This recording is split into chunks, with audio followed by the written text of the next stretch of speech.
আসসালামু আলাইকুম রাহমাতুল্লাহ।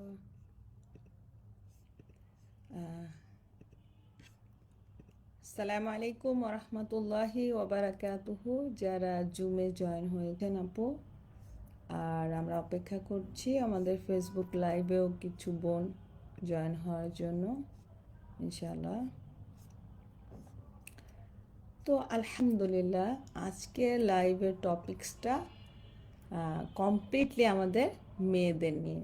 হ্যাঁ, বিশেষ করে আমরা মেয়েদেরকে ফোকাস করে আজকের লাইভটা করছি। ম্যারিড আনম্যারিড যেই আমাদের লাইভে জয়েন হবেন, প্রত্যেকের জন্য আমরা মেয়েদের নিয়ে কথা বলছি। কিভাবে আমরা আরও স্ট্রং পার্সোনালিটির মানুষে নারীতে রূপান্তরিত হতে পারি। হ্যাঁ, আরও কীভাবে আমরা খুব শক্তিশালী নারী হব ইনশাআল্লাহ। শক্তিশালী বলতে কিন্তু আমি এটা বুঝাইনি যে আপনি শারীরিকভাবে শক্তিশালী হবেন, আপনি মানসিকভাবে শক্তিশালী হবেন ইনশাআল্লাহ। তো আমি আগে নিজের পরিচয়টা একটু বলে নিই, কারণ অনেকে হয়তো নতুন আমার লাইভটা দেখবেন বা শুনবেন, রেকর্ডিং তো থাকবে। তো অনেকে হয়তো আমাকে চিনেনি না, ব্যক্তিগতভাবেও চিনেন না। সো সেক্ষেত্রে আমি আমার পরিচয়টা দিচ্ছি। আমার নাম সামিরা তাসলিম, আমি সফটওয়্যার ইঞ্জিনিয়ার। আমি জাপানে 17 বছর কাজ করে এসেছি। সেখানে একটা কোম্পানি জেনারেল ম্যানেজার হিসাবে লং টাইম কাজ করেছি। এছাড়া আমার ইসলাম নিয়ে, আমার ছোটোবেলাটা আমার ইসলামিক এনভায়রনমেন্টে পড়াশোনা করেছি। দেন জেনারেলে পড়াশোনা করেছি, আইটি ইঞ্জিনিয়ার হয়ে জাপানে গিয়েছি।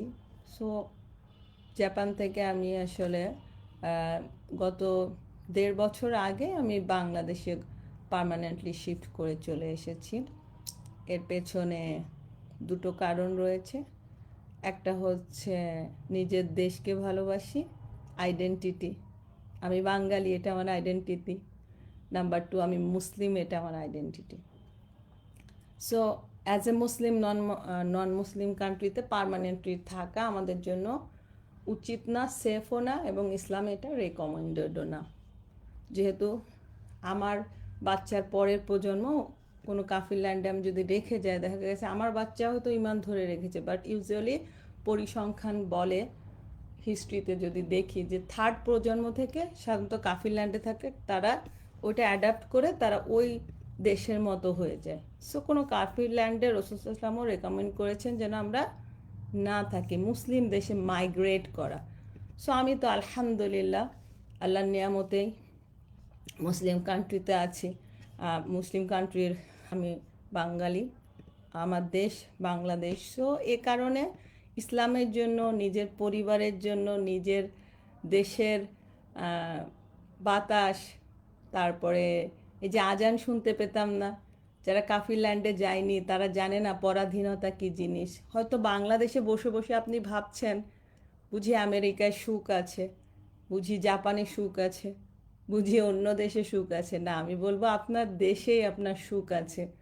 আল্লাহ কেন এই আপনার তাকদীরে এই দেশটা লিখে রেখেছেন, এই দেশটি আপনার জন্য কল্যাণকর ইনশাল্লাহ। আর এর চাইতে আরও বেটার প্লেসে যদি যেতে চান, ইমানের জন্য যেতে পারেন। আপনি হায়ার এডুকেশনের জন্য আপনি কাফিরল্যান্ডে যেতে পারবেন, তারপরে আপনি চিকিৎসার জন্য যেতে পারবেন, বা কোনো একটা পিএইচডি করতে যাচ্ছেন, বা কোনো একটা কাজ শিখতে যাচ্ছেন, টেম্পোরারি আপনি যেতে পারবেন, বাট নট পার্মানেন্ট। হ্যাঁ, সে দেশে পার্মানেন্ট কোনো মানে অমুসলিম দেশে থাকার কোনো আমাদের নাই, ইখতিয়ার নাই। সো এখানে একটা আপনার আইডেন্টিটির বিষয় আছে। সো আমরা যখন একজন স্ট্রং পার্সোনালিটি হব, will not lose our identity. আমরা বাঙালিত্বকে অনেকে দেখেছি মানে প্রায় গালি দিতে থাকে নিজের জাতিকে, আমি কিন্তু এটা করি না। হ্যাঁ, আচ্ছা, সবাই মিউট করে দিবেন যেহেতু লাইভটা রেকর্ডিং হচ্ছে। প্লিজ সবাই মিউট করে দিবেন। হ্যাঁ, আর ভিডিও অফ করে দিবেন। ওকে, মিউট করবেন, ভিডিও অফ করে দিবেন। ওকে, ঠিক আছে, তো এই আইডেন্টিটি ক্রাইসিসে ভোগা যাবে না। হ্যাঁ, আমি মুসলিম, সো অ্যাজ এ মুসলিম আমার যেটা করা দায়িত্ব আমি সেটা করব। অ্যাজ এ বাঙালি আমার যেটা করা দায়িত্ব, আমার দেশকে ভালোবাসার দায়িত্ব, আমার দেশের ক্রাইসিসের সময় আমার কোনো স্টেপ নেওয়ার থাকলে নেওয়া দায়িত্ব। সো এই আইডেন্টিটি নিয়ে কিন্তু একজন সচেতন নাগরিক, একজন সচেতন মানুষ হিসেবে আমরা আইডেন্টিটি ক্রাইসিসে ভুগবো না। ম্যাক্সিমাম আমরা কি করি, একটা সময় আইডেন্টিটি লুজ করে ফেলি। হ্যাঁ, যেমন পর্দা, পর্দা আমাদের identity. As a Muslim it is my identity.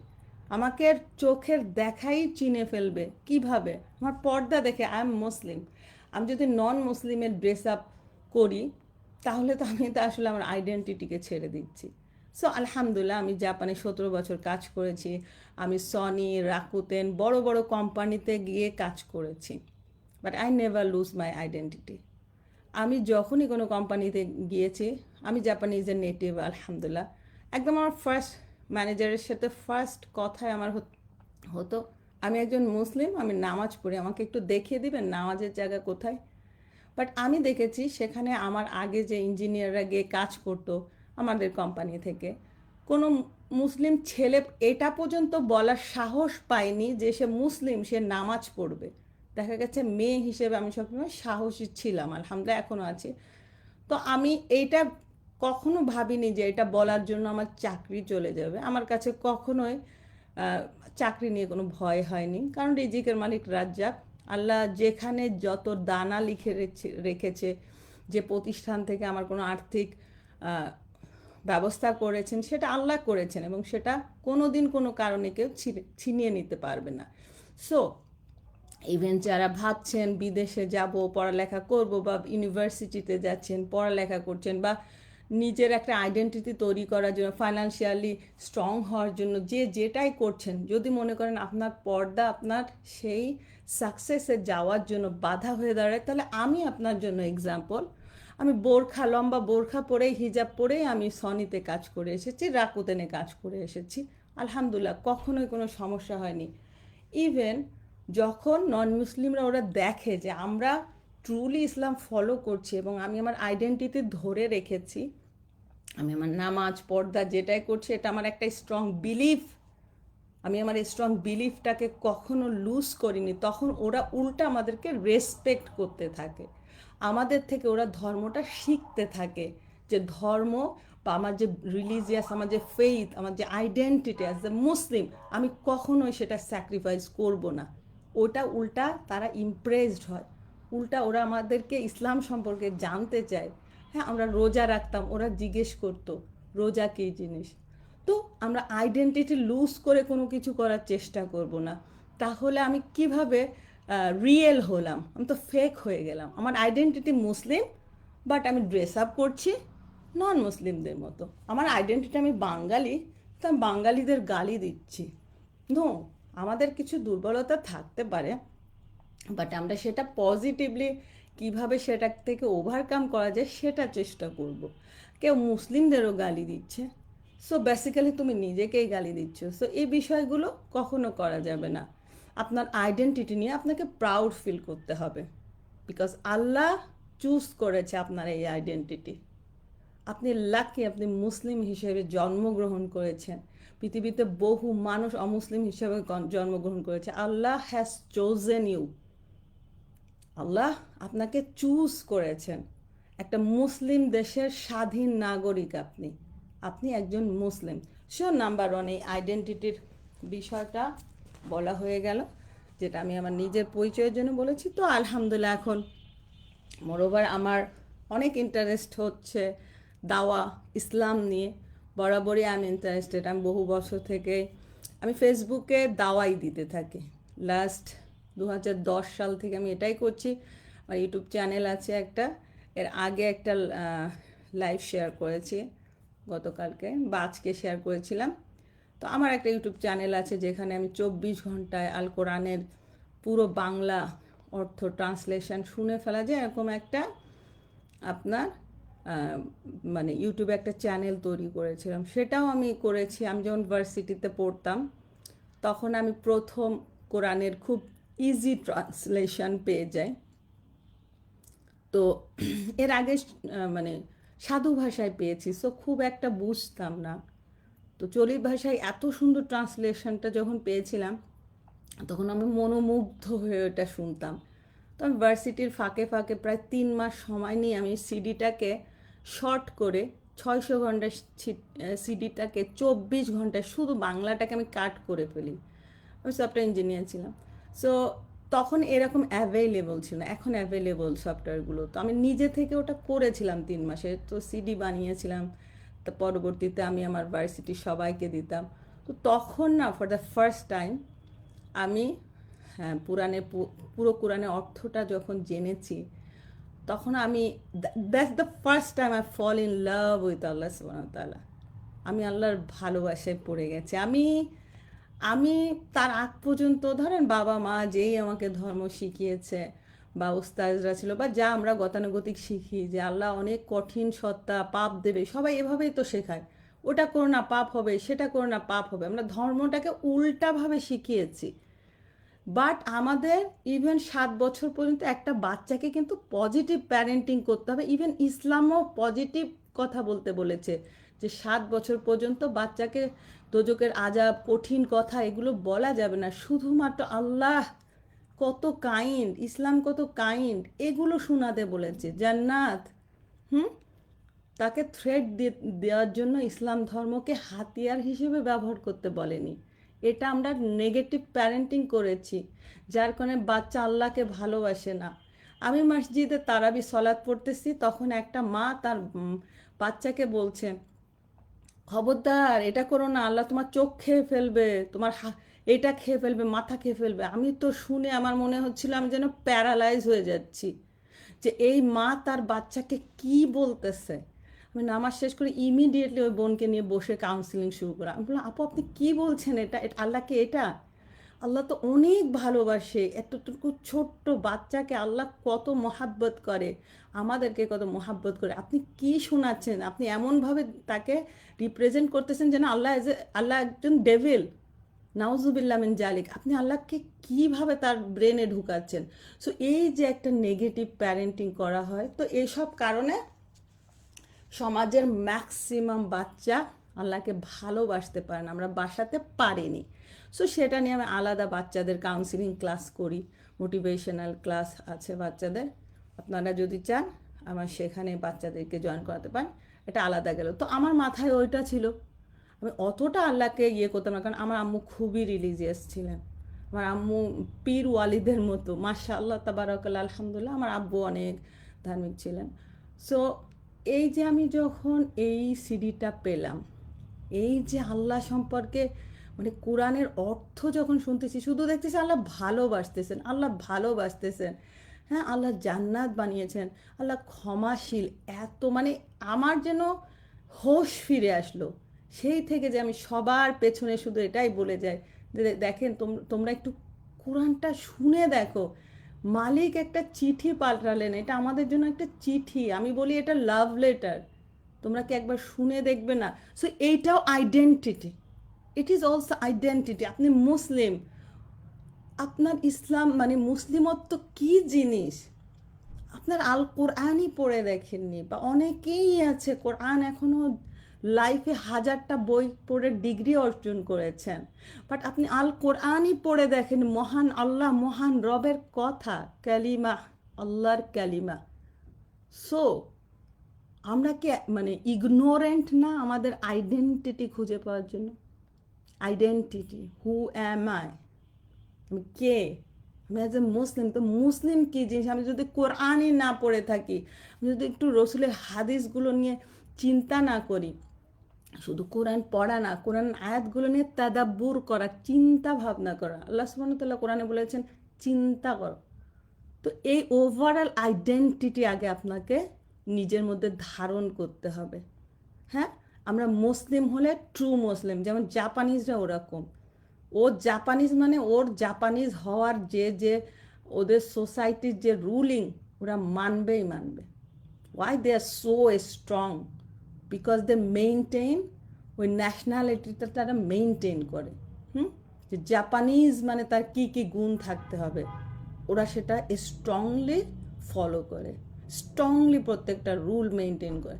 So আমরা মুসলিমরা কেন আজকে আমাদের আইডেন্টিটি স্ট্রং না? অ্যাজ এ মুসলিম আমার কি কি করা উচিত? অ্যাজ এ মুসলিম আমার কোন জিনিসগুলো মাস্ট ফরজ, এগুলো তো আমাকে করতেই হবে। আর ইসলাম সেটাকেই ফরজ করেছে, যেটা না করলে আপনি হ্যাপি থাকবেন না, আপনি ভালো থাকবেন না, আপনি ব্রোকেন হয়ে যাবেন। সেগুলোই আমি আপনাদেরকে ভেঙে ভেঙে বলবো ইনশাল্লাহ। আমি কিছু পয়েন্ট করেছি।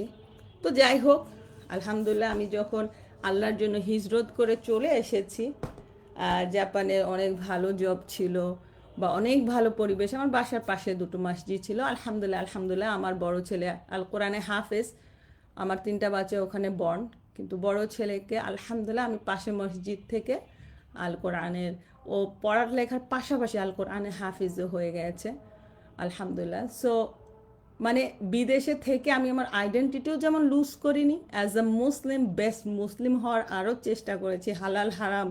বরং আমি বলবো আমি বিদেশ ল্যান্ডে গিয়ে আরও বেশি নিজের মুসলিমত্বকে ধরে রেখেছি, যে ইসলাম আমাকে কি বলেছে। আমি তো এই জাপানিজের মতো একই কাজ করতে পারবো না। সো কাফিরল্যান্ড কেউকে বেশি ধার্মিক বানায় এবং কেউকে ওদের মতো বানিয়ে ফেলে। যেমন দেখেন, ফার্স্টে ওই দেশে যখন গিয়েছি তখনই ফার্স্ট খাবার ধরার আগেই মাথায় এসেছে I am Muslim, I need হালাল ফুড। সো প্রথমেই ধাক্কা। দেশে তো ধরেন যতদিন ছিল ওটা চিন্তা করতে হয়নি আলাদা করে যে আমি মুসলিম, বাট আমি যখন বিদেশে গিয়েছি তখন প্রথম ধাক্কায় আমি তো মুসলিম। সো আমি তো ওরা যা খায় আমি খেতে পারবো না, আমাকে হালাল জবাই করা খাবার খেতে হবে। সো এই যে আপনার ভেতরে আপনি আইডেন্টিটিটাকে সুন্দর করে একেবারে স্ট্রংলি ধরে রেখেছেন, এটা one of the biggest point, যে আপনি স্ট্রং হতে পারবেন, স্ট্রং হতেও হবে। রাসূল সাল্লাল্লাহু আলাইহি ওয়াসাল্লাম বেস্ট মুসলিম। সো দেখেন, রাসূল সাল্লাল্লাহু আলাইহি ওয়াসাল্লাম তার আইডেন্টিটি নিজের মধ্যে ধারণ করেছেন, বেস্ট মুসলিম হয়েছেন। আমাদের সবার আইডল বেস্ট রাসূল, আমরা সে রাসূলের উম্মত। মুসা আলাইহিস সালাম আমাদের উম্মতের শান মর্যাদা বিশেষত্ব শুনে আমাদের উম্মত হতে চেয়েছেন। আমরা সেই রসুলের উম্মত। তো আমরা যদি ইসলামকে ওভাবে ভালোই না বাসি, মর্যাদা না করি, ভ্যালু, নিজেদের ভ্যালুই না বুঝি, কে আমাদের ভ্যালু দিবে? আমি যে রসুলের উম্মত, আমি নিজেকে সম্মানিত বোধ করি না, তাহলে কাফিররা আমাকে কেন সম্মান করবে? আমি নিজেকে সম্মান করি না, তো আমাকে কেউ অন্য কেউ সম্মান কেন করবে? So respect. আমরা যে মুসলিম, আমরা যে রসুলের উম্মত, আমাদের কিছু দায়িত্ব রয়েছে, ইমানের দায়িত্ব, সমাজের প্রতি দায়িত্ব। এগুলো আমরা আইডেন্টিটি ক্রাইসিসে ভুগে। আগে নিজেকে ভ্যালু করি, নিজেকে বুঝি যে আল্লাহ আমাকে কোন ল্যান্ডে পাঠালেন, আমি কোন ধর্মে জন্মগ্রহণ করেছি, আল্লাহ দিয়েছেন, তো কি দায়িত্ব আছে আমার। আমার বাচ্চাদের ভিতরে আমাকে ইসলাম ঢুকাতে হবে, তাকেও ইসলামিক অনুশাসনের মধ্যে বড় করতে হবে। সো আমি নিজেই যদি ইসলামের নলেজে আমার গ্যাপ থাকে, তো সেটা কি করব, কিভাবে করব? সো আল কোরআনকে জানতে হবে। হ্যাঁ, এটা গেল। আর আমি ছোট ছোট করে পয়েন্ট লিখেছি। আমি যেহেতু সাইকোলজি স্টুডেন্ট, কিছু সাইকোলজির বিষয় টিষয় এখানে চলে আসবে। সো যখন কিছু বিষয় চলে আসতেছে, একটু লম্বা হতে পারে আমাদের লাইফটা। আচ্ছা, ইউটিউব চ্যানেলের লিংক হচ্ছে আমি এখানে দিয়ে দিব। আমার নামটা সামিরা তাসলিম, ভেতরে কোনো স্পেস না দিয়ে ইউটিউবে যদি একসাথে লেখেন সামিরা তাসলিম, হ্যাঁ, কোনো স্পেস দিবে না, SAMIRATASLIM দিয়ে সার্চ দিলে আমার চ্যানেলটা চলে আসে। ওখানে প্লেলিস্টে দুটো প্লেলিস্ট পাবেন, একটা 24 ঘন্টায় পুরো আল কোরআনের একটার পর একটা সূরা বলতে থাকবে, আরেকটা হচ্ছে অ্যারাবিক অ্যান্ড হচ্ছে আপনার বাংলা, দুটো আছে, দুটো প্লেলিস্ট আছে। তো ইনশাল্লাহ খুঁজে পাবেন, আমি লিঙ্কও দিয়ে দিব আমার এই লাইভে। আর এই লাইভটা এক মাস পরে তো ইউজুয়ালি ডিলিট হয়ে যায়, আমি ডাউনলোড করে এটাকে পরবর্তীতে আবার আপলোড দিয়ে রাখবো ইনশাল্লাহ। So it will be available Allah চাইলে। আচ্ছা, তো আমি কিছু নোট ডাউন করেছি, যেসব পয়েন্টে একটু একটু টাচ দিয়ে যাব, কারণ বিষয়টা তো লং টার্ম আলোচনার বিষয়। হ্যাঁ, তো এটা নিয়ে আমি একটা ক্লাস অ্যারেঞ্জ করেছি। লাইভটা দেখা যাচ্ছে কিনা বা শোনা যাচ্ছে কিনা, জুমের আপুরা তো শুনতে পাচ্ছেন না?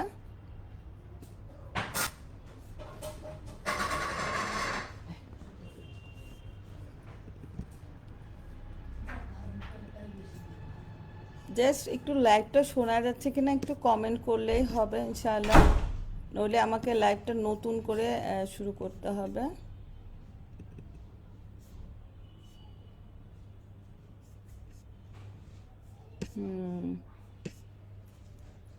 ওকে আপুরা, আপনারা কি লাইভটা শুনতে পাচ্ছেন? যদি একটু জানাতেন। লাইভটা শোনা যায়? ওকে আপুরা, আপনারা কি লাইভটা শুনতে পাচ্ছেন? যদি একটু ওকে, ইনশাআল্লাহ আপনারা লাইভটা শুনতে পাচ্ছেন, আলহামদুলিল্লাহ। তো এখন চলেন আমরা একটুখানি দেখি যে স্ট্রং পার্সোনালিটি, আমি কিন্তু মেয়েদেরটা বলছি, হ্যাঁ। এখানে কিছু কিছু বিষয় ছেলেদের সাথে মিল থাকতে পারে, অবশ্যই অ্যাজ এ মুসলিম এটা মিল থাকবে, কিন্তু মেয়েদের বিষয় যখন বলছি তখন অবশ্যই কিছু ডিফারেন্স থাকবে। সো সেই ডিফারেন্সটা একটু সম্মান করে আমি কথাগুলো বলবো ইনশাআল্লাহ। একটু ধৈর্য ধরে শুনতে হবে, হ্যাঁ, যেহেতু টপিকসটা এরকম যে একটু সময়ের প্রয়োজন, এখানে আপনাদের মনোযোগ প্রয়োজন। সো বোরিং হবেন না, আমি ইনশাআল্লাহ বোরিং হবেন না, এতটুকু সিউরিটি দিচ্ছি ইনশাআল্লাহ। সো যারা জুমে আছেন থাকেন। সো যেটা হচ্ছে স্ট্রং লেডি, না স্ট্রং লেডি হব ইনশাআল্লাহ, স্ট্রং লেডি হব আল্লাহ চাইলে। সো আমাদের মেয়েদের আসলে কি মানে ছেলেদের থেকে আমাদের ডিফারেন্সটা কোথায় বলেন তো? আপনারা যদি খুব মানে সূক্ষ্মভাবে দেখেন, ছেলেদের থেকে আমাদের ডিফারেন্সটা হচ্ছে আমরা ইমোশনাল, আমরা অনেক ইমোশান ক্যারি করি। এই ইমোশানটা আমাদের যতটা দুর্বল পয়েন্ট ততটাই আবার স্ট্রং পয়েন্ট। স্ট্রং পয়েন্ট কারণ আমরা যে পরিমাণ ইমোশান মানে আমাদের একটা বাচ্চা বা একটা সংসারকে টিকে রাখার জন্য প্রয়োজন হয়, আমরা কিন্তু সেই পরিমাণ ইমোশান আল্লাহ থেকে পেয়েছি। বিকজ এটা আমাদের ডিউটি, আমাদের যে ডিউটি আল্লাহ সুবহানাহু ওয়া তাআলা দিয়েছেন, সেই ডিউটিটা ফুলফিল করার জন্য আমাদের ইমোশন প্রয়োজন। সো এটা আমাদের পুরুষদের থেকে আলাদা, হ্যাঁ, আমরা ইমোশনাল, আমাদেরকে এই ইমোশন আল্লাহ দিয়েছেন, হ্যাঁ, এটা আমাদের জন্য অনেক বড় একটা নিয়ামত। আবার এই একই ইমোশন যদি আমরা সঠিকভাবে সঠিক জায়গায় না দিতে পারি, সেই একই ইমোশন আমাকে ধ্বংস করার জন্য যথেষ্ট। এইগুলো কারণগুলো আপনাদেরকে পরে বুঝাচ্ছি। সো এই ইমোশনটাকে আমাদের ঠিক যে জায়গাটা দেওয়া দরকার, ঠিক সে জায়গাটায় কিভাবে দিব সেটাই স্টেপে স্টেপে আসবে, হ্যাঁ, ইনশাআল্লাহ। সো এই যে আমরা যে আমরা তো সবাই মুসলিম না, আমরা সবাই এই কালিমাটা জানি, লা ইলাহা ইল্লাল্লাহ, নেই কোনো ইলাহ আল্লাহ ছাড়া, না আল্লাহ ছাড়া আমাদের ইবাদতের জন্য যোগ্য উপাস্য আর কেউ নাই, আল্লাহ ছাড়া কেউ নাই। সো এই লা ইলাহা ইল্লাল্লাহর আরও এটার ব্যাখ্যা প্রচুর। তার মধ্যে একটা হচ্ছে যে আপনি আল্লাহ ছাড়া কারো উপর ডিপেন্ডও করবেন না। স্ট্রং হতে গেলে আপনার দেখেন, আল্লাহ সুবহানাহু ওয়া তাআলা হচ্ছেন সৃষ্টিকর্তা, দ্য মোস্ট, মানে আল্লাহ নিখুঁত, আল্লাহ মহান, আল্লাহ মহাশক্তিধর, Allah is the ultimate key, Allah almighty, Allah he has all the পাওয়ার।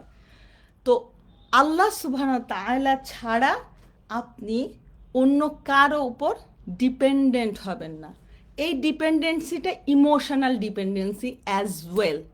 আপনার ইমোশনটা সৃষ্টির সাথে না, যেমন আল্লাহ সৃষ্টি, আমি মানে ধরেন আপনি নিজে আপনার যত রিলেশনশিপ আছে, আপনার হাজব্যান্ড, আপনার বাচ্চারা, আপনার বাবা মা ভাই বোন আত্মীয় স্বজন ফ্রেন্ডস, সবার মধ্যে আপনি ইমোশনাল একটা বন্ড তৈরি করে রেখেছেন, যেন নেটওয়ার্ক জালের মতো। তো সবটা ঠিক আছে, সবাই আমাকে ভালোবাসতেছে, সব যখন ঠিকঠাক যাচ্ছে, আপনি এই যে সৃষ্টি জগতে যে আপনার ইমোশনটাকে ফুললি ইনভেস্ট করে রেখেছেন, আপনি ভালো আছেন। দুদিন পর একটা হার্ডশিপ আসুক, ম্যাক্সিমাম দেখবেন এই যে সেলিব্রিটি, তার হাজব্যান্ড গিয়ে আরেকজনের সাথে পরকীয়া করছে, সে সুইসাইড করে মারা গেল। ওর ফুল ইমোশন ইনভেস্ট করে রেখেছে ওর হাজব্যান্ডের উপর, যেই আল্লাহ একটা পরীক্ষা নিলেন হাজব্যান্ড নিয়ে, কলাপসড। সে ওখানে তার হাজব্যান্ডকে গডের পজিশনে বসায় রেখেছে। এটা করা যাবে না। আমাদের ইমোশনটা ফুললি ইনভেস্ট, হায়েস্ট ফর্মে ইনভেস্ট হতে হবে আল্লাহ সুবহানাহু ওয়া তাআলার প্রতি। এটা আরও একটু পরে ব্যাখ্যা করছি। তো আমরা আল্লাহর যে সৃষ্টিরগুলা, যে সম্পর্ক, যে ভাই বোন আত্মীয় স্বজন, আমার নিজের সন্তান, সবাইকে ভালোবাসবো, বাট যেভাবে আল্লাহকে ভালোবাসা উচিত, আল্লাহ সুবহানাহু ওয়া তাআলা যেটা ডিজার্ভ করে সেভাবে করে অন্য কাউকে ভালোবাসবো না। এটা হচ্ছে আমাদের বিগেস্ট মিস্টেক, আমাদের বিগেস্ট ব্রেকডাউন, যেটা আমাদেরকে একদম কমপ্লিটলি ভেঙে ফেলতে পারে। যদি আমার ডিপেন্ডেন্সি, আমার আশা, আমার ভরসা, আমার সব কিছু জায়গা আল্লাহ না হয়, আল্লাহ না হয়ে, সৃষ্টিকর্তা না হয়ে, সৃষ্টি না হয়ে স্রষ্টা উপরেই আমার সমস্ত ডিপেন্ডেন্সি, সমস্ত আশা ভরসা না হয়ে যখন সৃষ্টির মাঝে আমি আশা ভরসা ঢুকাচ্ছি, তখন ওই সৃষ্টি তো নিখুঁত না। আল্লাহ সুবহানাহু ওয়া তাআলা হচ্ছেন নিখুঁত। আল্লাহ সুবহানাহু ওয়া তাআলা আল হাইয়ু আল কাইয়ুম, চিরঞ্জীব, চিরস্থায়ী, স্থায়িত্ব। আমরা সবাই স্টেবিলিটি খুঁজি, স্থায়ী হলো আল্লাহ। যে কোনো সম্পর্ক আপস ডাউন, হাজব্যান্ডও কখনো লং টার্ম রিলেশনশিপ না হয়ে তালাকও হয়ে যেতে পারে, বাট আমার আল্লাহর সাথে আমার সম্পর্ক নিখুঁত, স্থায়ী, চলতেই থাকবে, ইটারনাল। এই সম্পর্ক তো আজকে শেষ হচ্ছে না, আখিরাতেও চলতে থাকবে, ইটারনাল। এই সম্পর্কের মধ্যেই থাকতে হবে আপনার সমস্ত ইমোশনাল ইনভেস্টমেন্ট, আপনার ডিপেন্ডেন্স, আপনার আশা ভরসা, সমস্ত কিছু থাকতে হবে এই আস-সামাদ। আল্লাহর একটা নাম আস-সামাদ, যিনি সমস্ত জরুরাত পূরণ করেন। কে আছে আমাদের মধ্যে যার কোনো কিছুর দরকার নেই?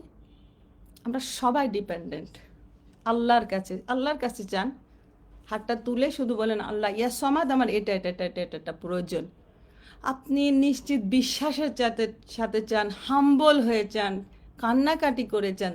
আল্লাহর সামনে কান্নাকাটি করা দুর্বলতা না, স্ট্রং পার্সোনালিটির মানুষগুলো আল্লাহর সামনে কাঁদতে পারে।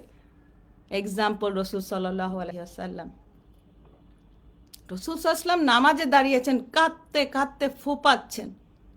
লাভ, দিস ইজ লাভ উইথ আল্লাহ, আল্লাহ সাথে ভালোবাসা, ঠিক আছে?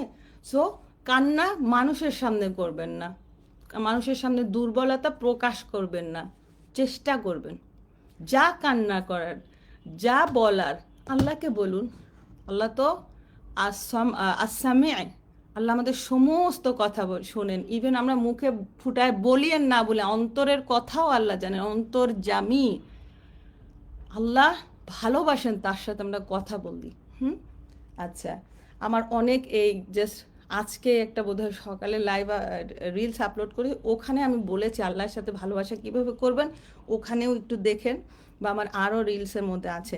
আমি যেহেতু অনেকগুলো পয়েন্টে কথা বলবো, তা আমাকে একটু স্কিপ করে যেতে হচ্ছে। সো ইন্ডিপেন্ডেন্ট হতে হবে, নাম্বার 1 পয়েন্ট, ইন্ডিপেন্ডেন্ট হতে হবে, but dependent only on Allah, only on Allah. সৃষ্টির সাথে ডিপেন্ডেন্সি কাটান, অ্যাটাচমেন্ট তুলে নিয়ে আসেন, ততটুকু অ্যাটাচমেন্ট রাখেন যতটুকু আপনার ফরজ দায়িত্ব। কোনো সন্তানকেও এমন ভালোবাসবেন না যে আল্লাহ যদি আপনাকে পরীক্ষা করার জন্য এই সন্তানকে আজকে নিয়ে যায়, বা ওই সন্তানের সাথে আপনার রিলেশনশিপ ব্রেকডাউন হয়ে যায়, বা ওই সন্তান এমন কোনো কাজ করে যে আপনি নিতে পারতেছেন না, যে আপনি একেবারেই মানে টোটালি সে আপনাকে হ্যাপি করলে আপনি হ্যাপি, নইলে আনহ্যাপি করলে আনহ্যাপি, এরকম কখনোই করবেন না। এটা একটা পয়েন্ট হচ্ছে, আপনার হ্যাপিনেসের বাটন কারো হাতে দিবেন না। ধরেন আপনার আশেপাশে যারাই আছে, ধরেন আপনার জবও আপনার একটা হ্যাপিনেস, বা আপনার লেখাপড়া, হ্যাঁ, আপনার হয়তো এটা হালাল না বিয়ের আগে লাভ রিলেশনশিপে যাওয়া, বাট হ্যাঁ, ধরেন আপনার লাভ রিলেশনশিপ আছে, কারো হাতে আপনার হ্যাপিনেসের বাটন দিবেন না। আপনি কোনো রোবট না, আপনি কোনো পুতুল না, আপনি কারো জোকার না। আপনার হ্যাপিনেসের বাটন আল্লাহকে দেন। আপনার হ্যাপিনেস হচ্ছে আল্লাহ। আপনার একজন ভীষণ ক্ষমতাধর আল্লাহ আছেন, যে চাইলে মুহূর্তে আপনার জীবনকে সুন্দর করে দিতে পারেন, যে অসীম ক্ষমতাধর। আপনার সমস্ত সমস্যার সমাধান ওই আল্লাহ সুবহানাহু ওয়া তাআলার হাতে। তাকে আপনার হ্যাপিনেস বানান, যে আমার একজন আল্লাহ আছেন। লাইক একজন ধরেন আমি প্রেসিডেন্টের খুব কাছের একজন মানুষ, প্রাইম মিনিস্টার। তো আমি বললাম প্রাইম মিনিস্টারই তো আমার খুব কাছের মানুষ, মানে আমার একটা একটা ভাব আছে, বা আমার একটা ব্যাকআপ আছে, একটা ভেরি পাওয়ারফুল হিউম্যান আমাকে সাপোর্ট করতেছে। Think the same with Allah সুবহানাহু ওয়া তাআলা। সাত আসমান জমিন আরশ বানিয়েছেন, সাগর বানিয়েছেন, লাখ কোটির মাখলুকাত বানিয়েছেন। আপনার শরীরের ভিতরে যে রক্তের কণা, যে ভিটামিনের কণাগুলো রয়েছে, সেটাও যে গুণে রেখেছেন। আপনাকে নিঃশ্বাস নেওয়ার যে অক্সিজেনটা দিয়ে যাচ্ছেন, আপনাকে পরিবার দিয়েছেন, আপনাকে নিয়ামত দিয়েছেন, আপনাকে সুস্থ রেখেছেন, ব্রেনেও সুস্থ, মানসিকভাবে সুস্থতাও অনেক বড় নিয়ামত। সো সেই যে মহান সত্তা, যে আরশ থেকেই আমাদেরকে দেখে যাচ্ছেন, আমাদের জন্য সারাক্ষণ সে মানে কিছু না কিছু করেই যাচ্ছেন। আর রহমান এসেছে, আল্লাহ সারাক্ষণ কিছু করছেন। সো সেই সত্তা আপনার রব। আল কোরআনে সবচেয়ে বেশি বার আল্লাহর একটা নাম এসেছে, সেটা হচ্ছে রব। রব কি জিনিস জানেন? একটা ছোট্ট চারা গাছ, হ্যাঁ, আপনি রোপণ করেছেন, আপনি একজন মালি। তো ওই চারা গাছটায় যখন ছোট থাকছে, কিছুক্ষণ পর পর পানি দেওয়া, দেখভাল করা, আবার রোদটা ঠিক মতো লাগছে কিনা, আবার যদি আশেপাশে পশুরা খেয়ে যাচ্ছে কিনা একটা ফেন্স দিয়ে দেওয়া হয়। মালিরা এসব করে, টেক কেয়ার করে। আর যখন গাছটা একটু শক্ত হয়ে দাঁড়ায়, তখন মালি ছেড়ে দেয়। এবার আর গাছের এত খেয়াল রাখা লাগবে না, বৃষ্টির পানিতেই হয়তো হয়ে যাবে। আল্লাহ আমাদের টেক কেয়ার করতেছেন, প্রতিপালন করতেছেন আমাদেরকে, যা প্রয়োজন সমস্ত মাখলুকাতের টেক কেয়ার করতেছেন। একটা সাগরের বুকে অন্ধকারে পাহাড়ের উপরে বা ছোট পাথরের উপরে একটা পিঁপড়া হেঁটে যাচ্ছে না, যেটা মালিক জানেন না, ওই পিঁপড়ার খবর মালিক রাখেন। রব, সে আমাদেরকে ভালোবেসে বানিয়েছেন। কি হিসাবে বানিয়েছেন? প্রতিনিধি। আমরা আল্লাহর প্রতিনিধি হিসাবে পৃথিবীতে এসেছে ভালো কাজ করতে, মানুষের কল্যাণ করতে, নিজেরও কল্যাণ করতে এসেছি না। ইয়া নাফসি, আমি জাহান্নাম থেকে নিজেকে বাঁচাতে। আল্লাহ বলেছেন তুমি নিজে বাঁচো এবং নিজের পরিবারকে বাঁচাও। সো আপনার হ্যাপিনেসের বাটন কখনো কারো কাছে দিবেন না। আর এই হ্যাপিনেস কিল করার আরেকটা ফর্মুলা হচ্ছে এক্সপেকটেশন। আপনি মানুষের কাছে এত এক্সপেকটেশন ছড়িয়ে দিয়ে রেখেছেন, এই যে হ্যাপিনেসের বাটনে একই জিনিস, যে ও যদি ভালো বিহেভ করে তবেই আমি খুশি থাকবো, নইলে আমার জীবন শেষ। আমার স্বামী যদি আমার সাথে সুন্দর ব্যবহার করে, আমি যেমন চাই সেমনটা না করে, তাহলে আমি খুশি না। আমার হ্যাপিনেসের বাটন আমি হাজব্যান্ডের কাছে দিয়ে দিচ্ছি। নো নো, আপনাকে খুশি করবেন আপনি। It's you, it is your duty. ইয়া নাফসি, আপনার দায়িত্ব আপনার। আপনি এই দায়িত্ব অন্য কাউকে কেন দিচ্ছেন? আপনি এই যে সকাল সন্ধ্যা এত দোয়া আল্লাহ শিখিয়েছেন, সেখানে সব সময় আমরা নিজের প্রোটেকশন আগে চাই, নিজের নিজের ফর মি, হ্যাঁ, সব জায়গায়। তো এই যে আল কোরআনে এই যে শব্দটা এসেছে রব্বি, এই একটা নামের সাথে আল্লাহ আমাদেরকে যুক্ত করেছেন। দেখেন রসুলুল্লাহ, আল্লাহর সাথে রসুলের নাম অ্যাড করা আছে, রসুলুল্লাহ অ্যাটাচ করে আমরা কালেমা শাহাদাতে পড়ি না, এরকম আমাদের সাথে আল্লাহ নিজের নাম অ্যাড করেছেন। আল কোরআনে বহুবার এসেছে, 70 or 75 এরকম একটা স্কলারের শুনেছি, এই রব্বি নামটা এসেছে, আমাদের সাথে অ্যাড করে দিয়েছেন। আমার রব, আপনি নিজেকে আল্লাহর করে নেন। আমার মোবাইল, আমার ব্যাগ, আমার জিনিস, আমার আমার বলতে আমরা কি সো ক্লোজ ফিল করি না? আল্লাহকে এত ডিস্ট্যান্ট করে রেখেছি কেন? আল্লাহ আমার আমার রব বলবেন। এই দেখেন সাইয়্যিদুল ইস্তেগফার একটা আছে, ক্ষমা চাওয়ার শ্রেষ্ঠ দোয়া। সেখানে কি আছে? সেখানে আল্লাহুম্মা আনতা রব্বি, হে আল্লাহ তুমি আমার রব, সো আমার রব কথাটা রাসূল সাল্লাল্লাহু আলাইহি ওয়াসাল্লাম শিখিয়েছেন। হ্যাঁ, আমার রব। সো আমরা এভাবেই বলবো আমার রব। এবং আল্লাহ সুবহানাহু ওয়া তাআলাও কোরআনে বলতেছে আমার বান্দা ফাদখুলি ইবাদি অদখুলি জান্নাতি, সূরা ফাজরে আছে, হে আমার বান্দা তুমি জান্নাতে প্রবেশ কর, মানে এরকম একটা আয়াত রয়েছে। সো আল্লাহ নিজেও বলছে আমার বান্দা। আল্লাহ কত ক্লোজ।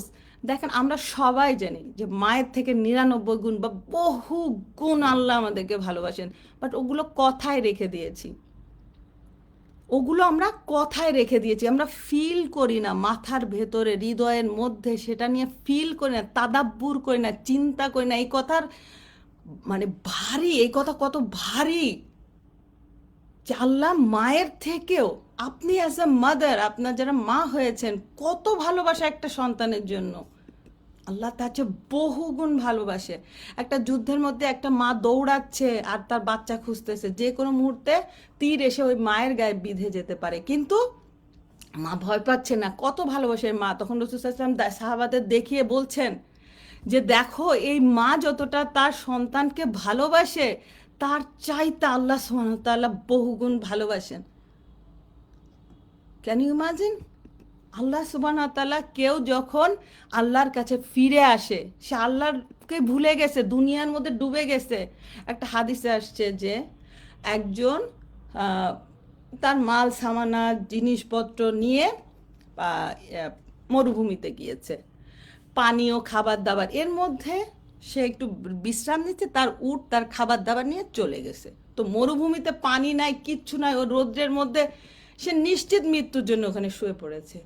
এর মধ্যে হঠাৎ করে তার উট সমস্ত খাবার দাবার নিয়ে চলে এসেছে, যেটা মিরাকল, কখনোই সম্ভব না, কিন্তু চলে এসেছে। তখন ওই লোক খুশির অতিশয্যে বলছে, আল্লাহকে বলতেছে তুমি আমার বান্দা আমি তোমার রব, মানে খুশির চোটে আবোল তাবোল বলতেছে।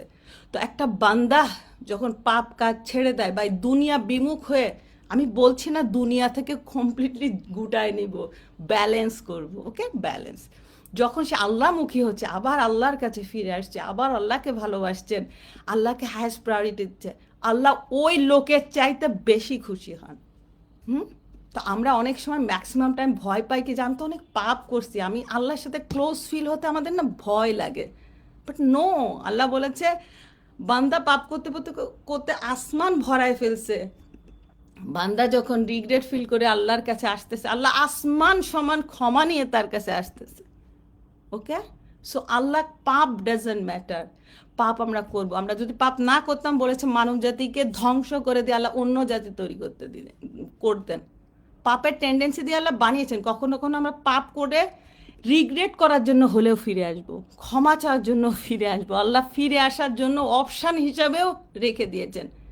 হ্যাঁ, আবার আমরা ফেরেশতাদের চাইতেও বেস্ট, কিন্তু আমরা হলাম মানুষ, আশরাফুল মাখলুকাত। কেন? এই পাপও একটা ফ্যাক্ট যে ফেরেশতারা পাপ করার টেন্ডেন্সি নাই, ওরা রোবটের মতো কাইন্ড অফ, ওরা আল্লাহ ডিসওবিডিয়েন্ট হতে পারে না। বাট আমরা, আমাদেরকে ফ্রি উইল দিয়েছে, স্বাধীন বানিয়েছে। হ্যাঁ, আমরা আল্লাহ সুবহানাহু ওয়া তাআলাকে কেউ ওবে করছি, কেউ ডিসওবে করতেছি। পাপ করার টেন্ডেন্সি থাকা সত্ত্বেও আমি পাপ কাজ করছি না, আমি আল্লাহকে ভালোবেসে পাপ কাজ ছেড়ে দিয়ে আল্লাহমুখী হয়ে গিয়েছি। দ্যাটস ওয়াই আমরা বেস্ট, দ্যাটস ওয়াই ফেরেশতাদের থেকেও আমরা বেস্ট, যে আমার পাপ কাজের টেন্ডেন্সি দিছে আল্লাহ, তাও আমি পাপ ছেড়ে দিয়েছি, আমি আল্লাহকে ভালোবাসি। আমরা ম্যাক্সিমাম ভয়ে পাপ করি না, বা ভয়ে নামাজ পড়ছি, বা ভয়ে ইসলাম ফলো করছি, বা ভয়ে ইবাদত করছি।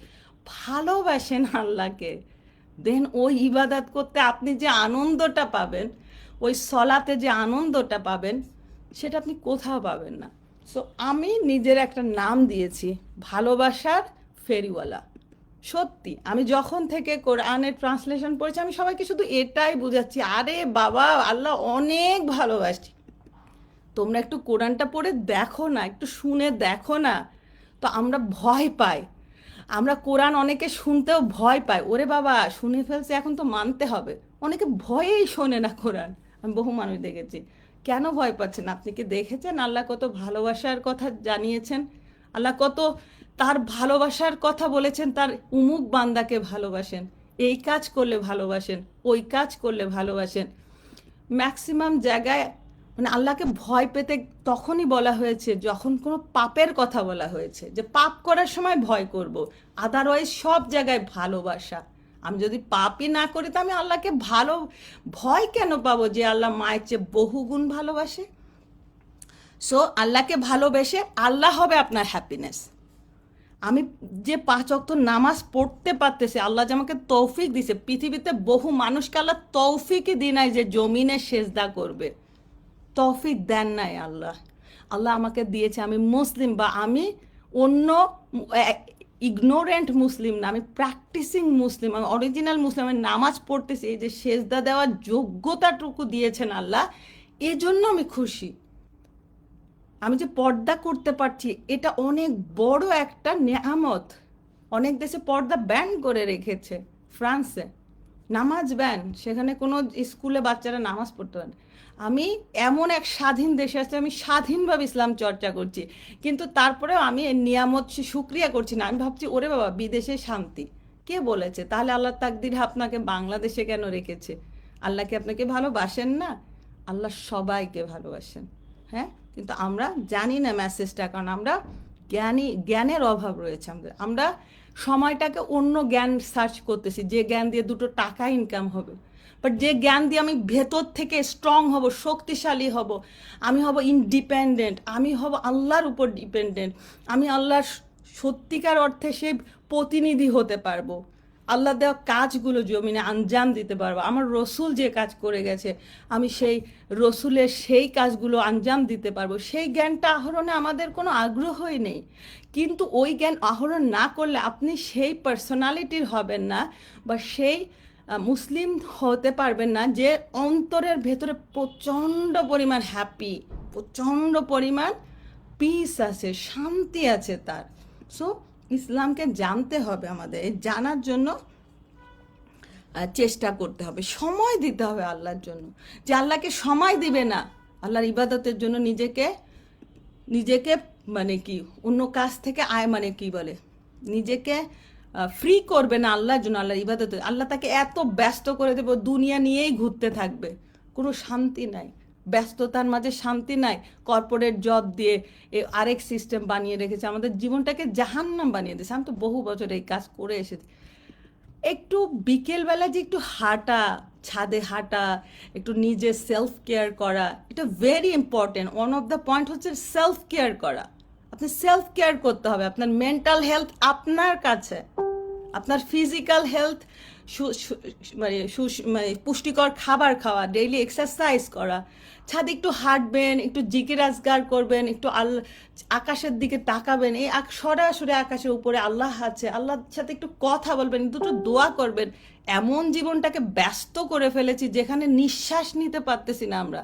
বাচ্চাগুলোরও এমন এডুকেশন প্রেশার যে একটু রিল্যাক্স লাইফ বলতে কিছুই নাই, আমরা বানিয়েছি এটা। সো সেলফ কেয়ার করতে হবে, পুষ্টিকর খাবার খেতে হবে, এক্সারসাইজ করতে হবে। হ্যাপি হরমোন থাকে পায়ের নিচে, আর আমি আল্লাহকে দোষ দিচ্ছি, আল্লাহ তুমি আমাকে হ্যাপি রাখো না কেন? হবে নো, এগুলো ফলো করতে হবে ইনশাল্লাহ। সো হ্যাপিনেসের বাটন আল্লাহর কাছে, আল্লাহ হ্যাপি রাখবে আপনাকে, আপনি অন্য কার উপর ডিপেন্ডেন্ট হবেন না ইনশাল্লাহ। সো ইন্ডিপেন্ডেন্ট থাকার জন্য ওই যে ইমোশনটাকে অতটুকু আমরা দিব যতটুকু আমাদের রিলেশনশিপ, আমাদের আশেপাশের মানুষের প্রাপ্য। আল্লাহর জায়গায় বসাবেন না, যে ভালোবাসা, যে ডিপেন্ডেন্সি, যে আশা ভরসার জায়গায় শুধু আল্লাহ থাকা উচিত, হ্যাঁ। তারপরে আর লাইফ স্টাইল চেঞ্জ করতে হবে, হ্যাঁ, লাইফ স্টাইল চেঞ্জ করতে হবে। আমরা সাকসেসফুল হতে চাই, কে চায় না? তো সাকসেসফুল যদি মানুষের লিস্ট দেখেন, ইভেন কাফিররাও যে লিস্ট বানিয়ে রেখেছে সেখানে নাম্বার 1 রসুল সাল্লাল্লাহু আলাইহি ওয়াসাল্লাম। তো রসুল সাল্লামের লাইফ স্টাইল ফলো করতে হবে। এশার পরে দ্রুত ঘুমিয়ে যাওয়া, রাতে তাহাজ্জুদের সলাতে ওঠা। দেখেন, ডিপ্রেশন হলো পৃথিবীর এখন নাম্বার 1 অসুখ। ডিপ্রেশন কি জিনিস? হ্যাপিনেস নাই, মোটিভেশন নাই, কিচ্ছু ভালো লাগে না। কেন ভালো লাগবে? আপনার মোটিভেশন তো আপনি আল্লাহকে বানান নাই, আপনার মোটিভেশন আপনি দুনিয়া বানিয়েছেন, আল্লাহ সৃষ্টিকে বানিয়েছেন। আপনি যদি স্রষ্টাকে মোটিভেশন বানাতেন, আল্লাহ সম্পর্কে আরও জানতেন, তবে আপনি আল্লাহর ভালোবাসায় বা আল্লাহর যে কথাগুলো যে কত উপকারী আমাদের জীবনের জন্য, আপনি ভালোবেসে সেগুলো ফলো করতেন। আপনি আল্লাহকে মোটিভেশন বানিয়ে ফেলতে পারতেন। তো এই যে রাসূল সাল্লাল্লাহু আলাইহি ওয়াসাল্লামের একটা হাদিস, আমার হাদিস ক্লাসে আমি পড়াচ্ছিলাম, সেখানে এই হাদিসটা আসলো যে সারা রাত ঘুমালো, মানে সে তাহাজ্জুদে উঠে নাই, রাতে দাঁড়িয়ে নামাজ পড়াকে কিয়াম বলে। রাসূল সাল্লাল্লাহু আলাইহি ওয়াসাল্লাম এটা সকল নবী আম্বিয়া সকলের জন্য এটা ফরজ ইবাদত হিসাবে রাখা হয়েছিল, বিকজ ইট ইজ নিডেড, প্রয়োজন আছে বলছি সেটা। তো সারা রাত যে নামাজ মানে ঘুমায়ে উঠলো, অ্যাজ ইফ রাসূল সাল্লাল্লাহু আলাইহি ওয়াসাল্লাম বলছে তার কানে শয়তান পেশাব করে দিয়েছে, এবং সে ঘুম থেকে উঠবে বদমেজাজ, ক্লান্ত, শ্রান্ত, মোটিভেশন নাই, হ্যাপিনেস নাই, মেজাজ খিটখিটা। তো এখানে ওষুধটা কি ছিল? রাতে উঠে একটু সলাত আদায় করতে, তাহাজ্জুদে উঠে আল্লাহর সান্নিধ্য অর্জন করা, আল্লাহর সান্নিধ্য অর্জন করা। সে সময় আল্লাহ সুবহানাহু দেখেন, আল্লাহ সুবহানাহু তাআলা বহু কাজ ফেরেশতাদের দিয়ে করাচ্ছেন, বাট এই কাজটা আল্লাহ সুবহানাহু তাআলা রাতের তৃতীয় ভাগে আরশ থেকে নেমে 7 আসমানের সবচেয়ে নিচের আসমানে এসে আল্লাহর 2 কুদরতি হাত প্রসারিত করে আল্লাহ সুবহানাহু তাআলা ডাকতে থাকেন, কে আছে আমার সেই বান্দা যে আমাকে ডাকবে আর আমি সাড়া দেব, কে আছে কি চাইবে আমি তা দিব, কে আছে কে ক্ষমা চাইবে আমি ক্ষমা করে দিব। তো ওই সময় কারা ওঠে? আল্লাহর প্রিয় নৈকট্য বান্দারা। ওই সময় উঠতে হবে। Allah deserve it, Allah deserve it. এই কথাটা এত সহজ না যে আল্লাহ সুবহানাহু ওয়া তাআলা 7 আসমানের নিচে চলে আসতেছেন। একটু ব্যাখ্যা করি। জুমার খুতবায় গিয়েছিলাম, সেখানে বলতেছিল হুজুর সেই ব্যাখ্যা থেকে যে বাসায় অনেক মেহমান আসে, কেউ কলিং বেল দিয়ে ঢুকে যায়, কেউ বা আসতেছে দেখে আপনি আপনার সন্তানকে পাঠান যে অমুক আসতেছে, তুমি একটু নিচে গিয়ে রিসিভ করে আনো। কাউকে কাউকে আপনি নিজে গিয়ে রিসিভ করে আনেন। কেউ এত ইম্পর্টেন্ট হয় যে এয়ারপোর্টে যে ঘন্টার পর ঘন্টা দাঁড়িয়ে থাকেন। তাহাজ্জুদে যারা উঠছে তারা এত ইম্পর্টেন্ট আল্লাহর কাছে, এত ইম্পর্টেন্ট আল্লাহর কাছে যে আল্লাহ নিজেই আরশ থেকে নেমে 7 আসমানের নিচের আসমানে চলে আসতেছেন, সো টু রেসপন্ড দেম, এসে ডাকতে থাকতেছেন। কত ভালোবাসা! এই একটু মাথায় চিন্তা করেন কি পরিমাণ ভালোবাসা রয়েছে আমাদের জন্য। এভরি নাইট আল্লাহ এসে ডাকতে থাকেন।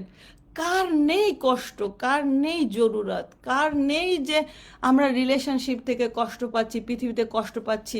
সো এই কষ্টগুলোর হিকমত আমি একটু পরে বুঝাচ্ছি। কষ্ট কোনো খারাপ জিনিস না, কষ্ট প্রয়োজন, তাই কষ্ট পাচ্ছি।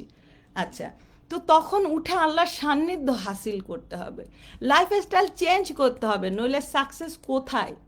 সাকসেস তো রাসূল সাল্লাল্লাহু আলাইহি ওয়াসাল্লামের জীবনীতে আল্লাহ তাকে দিয়ে এক্সাম্পল করিয়েছেন, সে প্র্যাকটিস করে দেখিয়ে গিয়েছেন। তো এই যে সারা দিলে তাহাজ্জুদের অনেকগুলো মর্তবা রয়েছে, তার মধ্যে একটা হচ্ছে মেন্টাল অসুখ, হ্যাঁ, মানসিক শান্তি দিবে। 2, ফিজিক্যাল অসুখ দূর করবে। ওষুধ আমরা ডক্টরের পেছনে দৌড়াতে দৌড়াতে ওষুধ খাইতে খাইতে শেষ, এটা তাহাজ্জুদের রেমেডি আছে। ইনফ্লুয়েন্সার হতে চান, আপনার কথায় মানুষ ইনফ্লুয়েন্স হবে, তার জন্য আপনি তাহাজ্জুদ পড়েন, তার কথায় মানুষ ইনফ্লুয়েন্স হবে, আল্লাহ করে দিবেন এগুলা। তাহাজ্জুদে উঠলে আপনি আল্লাহর প্রিয় হবেন। যে কন্টিনিউয়াস তাহাজ্জুদ উঠতে পারে, it is a sign that Allah loves. এমনি তো আল্লাহ ভালোবাসে, তারা স্পেশাল ভালোবাসার মানুষ আল্লাহর। হ্যাঁ, তো এই হ্যাবিটগুলো অ্যাডাপ্ট করতে হবে। রাসূল সাল্লাল্লাহু আলাইহি ওয়াসাল্লামের আমল কি কি করেছেন, সকাল সন্ধ্যা দোয়া, বেশি বেশি কোরআন, আল্লাহ সুবহানাহু ওয়া তাআলার খুব কাছে যেতে হলে আল্লাহর কালিমা দ্বারা যেতে হবে, আল্লাহর কথা, বেশি বেশি কোরআন পড়তে হবে, বুঝে পড়েন না বুঝে পড়েন, হ্যাঁ, কোরআনের অর্থ শুনতেছেন, ইট ইজ অলসো ভেরি ইম্পর্টেন্ট। শুধু অ্যারাবিক জানলাম কিন্তু অর্থ জানলাম না, লাইক আমি বোকার স্বর্গে আছি। এটা আপনার একটা বন্ধু চাইনিজ ভাষায় একটা লেটার পাঠিয়েছে, আপনি কি সেই চাইনিজ যে জানে তার কাছে যাবেন না যে আমার এই বন্ধু এখানে কি লিখেছে? অথচ কোরআনের ক্ষেত্রে গাফেল, আরবিতে পড়ে হয়ে যাচ্ছে, থাক, জানার দরকার নেই। কতটা মূর্খ আমরা! অথচ এখানে রয়েছে ভালোবাসার কথা, এখানে রয়েছে জাহান্নাম জান্নাতের বর্ণনা, সতর্কতা বাণী, আল্লাহ সতর্ক করেছেন। আল্লাহ যে বলেছেন আল্লাহ শাস্তিদানে কঠোর, তো যখন পাপ করছি এই কথাটা জানবো না যে আমার আল্লাহ কিন্তু শাস্তিদানে কঠোর, সো আমাকে পাপ ছেড়ে দিতে হবে। হ্যাঁ, আমি ভালোবেসেই ছাড়বো, কিন্তু এটাও তো জানবো যে আমার আল্লাহ শাস্তিদানে কঠোর, সো সেটাও মাথায় রাখবো। সো আচ্ছা, আরেকটা হচ্ছে নামাজে হাম্বল হওয়া। নামাজ যখন পড়ছি, নামাজ একটা thanks, it is also thanks, humble হওয়া। আমি আমার সবচেয়ে, একটা মানুষের সবচেয়ে মাথা হচ্ছে তার সবচেয়ে রেসপেক্টেড প্লেস, সেটাকে সে কি করছে, জমিনে দিচ্ছে। আল্লাহকে সম্মান দেন। আপনি আপনার লাইফে যা কিছু হচ্ছে তারপরেও আপনি বলছেন আলহামদুলিল্লাহ রব্বিল আলামিন, আমি সন্তুষ্ট তোমার উপর। আচ্ছা, এই পয়েন্টে আসার জন্য আপনাদেরকে আমাকে একটু কষ্টের হিকমত বোঝাতে হবে। যে এই যে আমরা শক্তিশালী হওয়ার জন্য কি কষ্ট, আল্লাহকে বলবো আল্লাহ আমার জীবনের সমস্ত কষ্ট দূর করে দাও, কোনো কষ্ট থাকবে না, ফেরি ল্যান্ডের মতো। না, আল্লাহকে বলবো কষ্ট কিভাবে ডিল করা যায় আমাকে শেখাও। আচ্ছা, কষ্টর হিকমত বলি। কষ্ট আপনি যদি কোরআনে দেখেন, আমি একজন ম্যাথের ভালো স্টুডেন্ট ছিলাম, সো আমি না ফর্মুলা খুঁজি। আল্লাহ বলে দিয়েছেন আল্লাহ যাকে ভালোবাসেন তাকে কষ্ট দেয়। পৃথিবীতে কষ্টে আছে কারা? মুসলিমরা, তাই না? মুসলিমদের জন্য তো কষ্ট। আচ্ছা, কষ্ট তাহলে আল্লাহ কেন দেন? কষ্ট ছাড়া যে আপনার ইমান আসবে না। আপনার বাসায় আজকে পার্টি, আপনার মাথায় কয়বার আল্লাহ আসবে? আপনি পার্টি নিয়ে তামাশার মধ্যে খেল তামাশায় ডুবে আছেন। পৃথিবীটা যদি আপনার যদি শান্তি থাকতো আপনি কখনো আল্লাহকে ডাকতেন না। বাট আল্লাহ আপনাকে একটা অসুখ দিল, একটা বিপদ দিল, স্বামী মারা গেছে, কিংবা তালাক হয়ে গেছে, কিংবা সে পরকীয়া আছে, আমাদের সবচেয়ে কষ্ট হয় সেটা, বা সন্তান নষ্ট হয়ে যাচ্ছে। এই একটা কষ্ট যখন আল্লাহ দেয় তখনই আল্লাহ আল্লাহ শুয়ে বসে তাহাজ্জুদে উঠে সমস্ত সময় আমরা আল্লাহকে ডাকতে থাকি না। শান্তি দিলে আমরা আল্লাহকে ডাকতাম না। ইমান ফুলফিল হয় না শান্তির মধ্যে। ডায়মন্ড যে জিনিসটা, ডায়মন্ড প্রচুর প্রেশার দিয়ে ডায়মন্ড বের হয়। সো ওই আমাদেরকে এই কষ্টটা দিতে হয় আল্লাহকে, সো দ্যাট আমরা ইমানটা ওরকম খালেস করতে পারি, ট্রুলি আল্লাহমুখী হতে পারি, ট্রুলি আল্লাহর উপর ডিপেন্ডেন্ট হতে পারি, আমাদের ইমান মজবুত হওয়ার জন্য। তাই দেখবেন নবী রসুলদের জীবনে এত এত পরীক্ষা, সাহাবাদের এত এত পরীক্ষা। তো আমরা পরীক্ষা না দিলে তো আমরা সেই স্ট্যাটাসে যেতে পারবো না। আমার ইমান, আমার ভেতরে যে রুহ, ও আল্লাহর দাসত্ব স্বীকার করতেছে না, ও সুখের সন্ধান করতেছে। সুখ তো আল্লাহর দাসত্বের মধ্যে, সুখ তো আল্লাহর ওবিডিয়েন্সের মধ্যে। আমি ভুল পথে রয়েছি, সো কিছু কিছু কষ্ট পাচ্ছি আমার পাপের কারণে, আর কিছু কিছু আল্লাহর থেকে পরীক্ষা। আর আল্লাহর থেকে যে পরীক্ষাগুলো আসে, যে কষ্টগুলো আসে, এটার একটা সাইন কিভাবে বুঝবেন যে আল্লাহ আমাকে পরীক্ষা করছে এই কষ্ট দিয়ে? এই কষ্টের মাধ্যমে যখন দেখবেন আপনার ইমান রাইজ হচ্ছে, আল্লাহর সাথে আপনার কানেকশন মজবুত হচ্ছে, সেই কষ্টটা আল্লাহ দিচ্ছেন, সেটার রিওয়ার্ডও দিয়ে দিচ্ছেন। আপনি আল্লাহর ক্লোজ হচ্ছেন, আপনি আল্লাহর আরো ক্লোজ হচ্ছেন, আরো আল্লাহমুখী হয়ে যাচ্ছেন। এমন এমন কষ্ট দিচ্ছে আল্লাহ যে আল্লাহ ছাড়া ওই কষ্ট থেকে বের হতে পারবেন না। তার মধ্যে একটা জাদুটোনার কষ্ট আছে। যারা সিহের এই ম্যাজিকে এফেক্টেড হচ্ছেন তারা জানেন, আমিও হয়েছিলাম। সো এই জিনিসটা এমন যে আল্লাহ ছাড়া কেউ আপনাকে কিউর করতে পারবে না। সো মাচ আল্লাহ যখন চায় যে আল্লাহমুখী আরও বানানোর জন্য, সো আল্লাহর থেকে কিছু পরীক্ষা আছে, এবং সেই পরীক্ষা কখনো আপনাকে ভাঙে না, সেই পরীক্ষা আপনাকে শক্তিশালী করে। আচ্ছা, তো সাইকোলজির একটা টার্ম হচ্ছে ট্রমাটিক ইন্টেলিজেন্স, যেটা শুধু ট্রমার মধ্যেই বিল্ড হবে। আপনি ইন্টেলিজেন্ট হবেন, আপনি শক্তিশালী হবেন, আপনি আরও কাইন্ড হবেন, আপনি আরও ইমানদার হবেন, আপনি আরও দক্ষ হবেন, আপনার দুর্বল পয়েন্টগুলো আল্লাহ শক্ত করে দিবে। আপনি যখন একটা শক্ত হাতল ধরবেন, আল্লাহর রশি বলেছে শক্ত করে ধরতে, আপনার আল্লাহর মতো শক্তিধর রব রয়েছে। আপনি কি পাওয়ারফুল না? You R. সো আল্লাহ চাচ্ছে, সো এই বিভিন্ন ট্রমা, রসুলদের জীবনী পড়েন না, ইব্রাহিম আলাইহিস সালামের পরীক্ষাগুলো দেখেন, পরীক্ষার উপর পরীক্ষা। আমি তো ইব্রাহিম আলাইহিস সালামের পরীক্ষাগুলো নিয়ে বহু লাইভে বা ম্যাক্সিমাম সময় বলতে থাকি। কি মহাব্বত আর কি পরীক্ষা দিয়েছে আমাদের প্রত্যেকটা নবী। তার মধ্যে ইব্রাহিম আলাইহিস সালাম তার সন্তানকে কুরবানি করতে বলছে, ওকে। তার সন্তান এবং বিবিকে বলেছে মরুভূমিতে রেখেছে, ওকে। তার বাবাকে ছেড়ে দিতে হয়েছে, ওকে। সব কিছুতে সে আল্লাহকে এমন ভালোবেসেছে। আল্লাহর উপর তাওয়াক্কুলের পরীক্ষা হয়েছে যে ছোট্ট বাচ্চা আর বিবিকে মাঝ মরুভূমির ভেতরে রেখে আসতে বলেছে, সেখানে তার পরীক্ষা হচ্ছে ইব্রাহিম আলাইহিস সালাম, সেখানে পরীক্ষা হচ্ছে তার স্ত্রীর, যে তার আল্লাহর উপর কমপ্লিটলি ফেইথ করে কিনা, কমপ্লিট ট্রাস্ট করে কিনা। এইটাই তাওয়াক্কুলের পরীক্ষা। জীবনে আমাদের এরকম সিমিলার পরীক্ষা নিবেন। শুধু নবী রসুলদের ঘটনা আল্লাহ বলেননি, ওগুলো এক্সাম্পল। এই টাইপের পরীক্ষা হবে। বিনা দোষে ইউসুফ আলাইহিস সালাম 9 বছর জেলে ছিলেন। সো বিনা দোষে আমরা অনেক সময় কষ্ট পাবো, বাট এগুলো নেসেসারি, এটার প্রয়োজন আছে, এটার মাধ্যমে আমরা আরো স্ট্রং হব।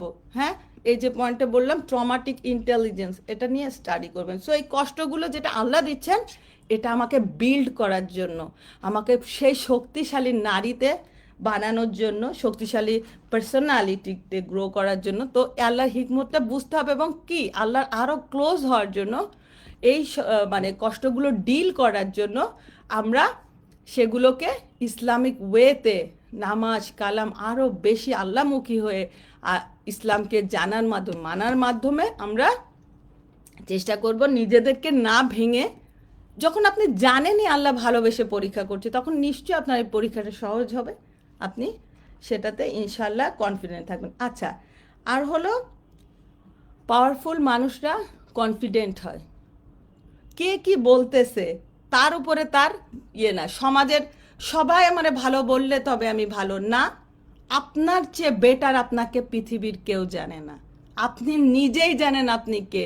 সো কে কি বললো এটা মাথায় নেবেন না, আপনার মাথায় থাকবে আল্লাহ আমাকে কেমন দেখতেছে, আমি আল্লাহর সামনে কেমন, সেটা তো আমি ভেতরে জানবো না, আপনাকে আপনার চাইতে কেউ কোনোদিন জানে না, ইভালুয়েট করতে পারবে না। তাই অন্য কি বলতেছে এটা ভেতরে নিবেনই না, এটাতে ড্যাম কেয়ার থাকবেন।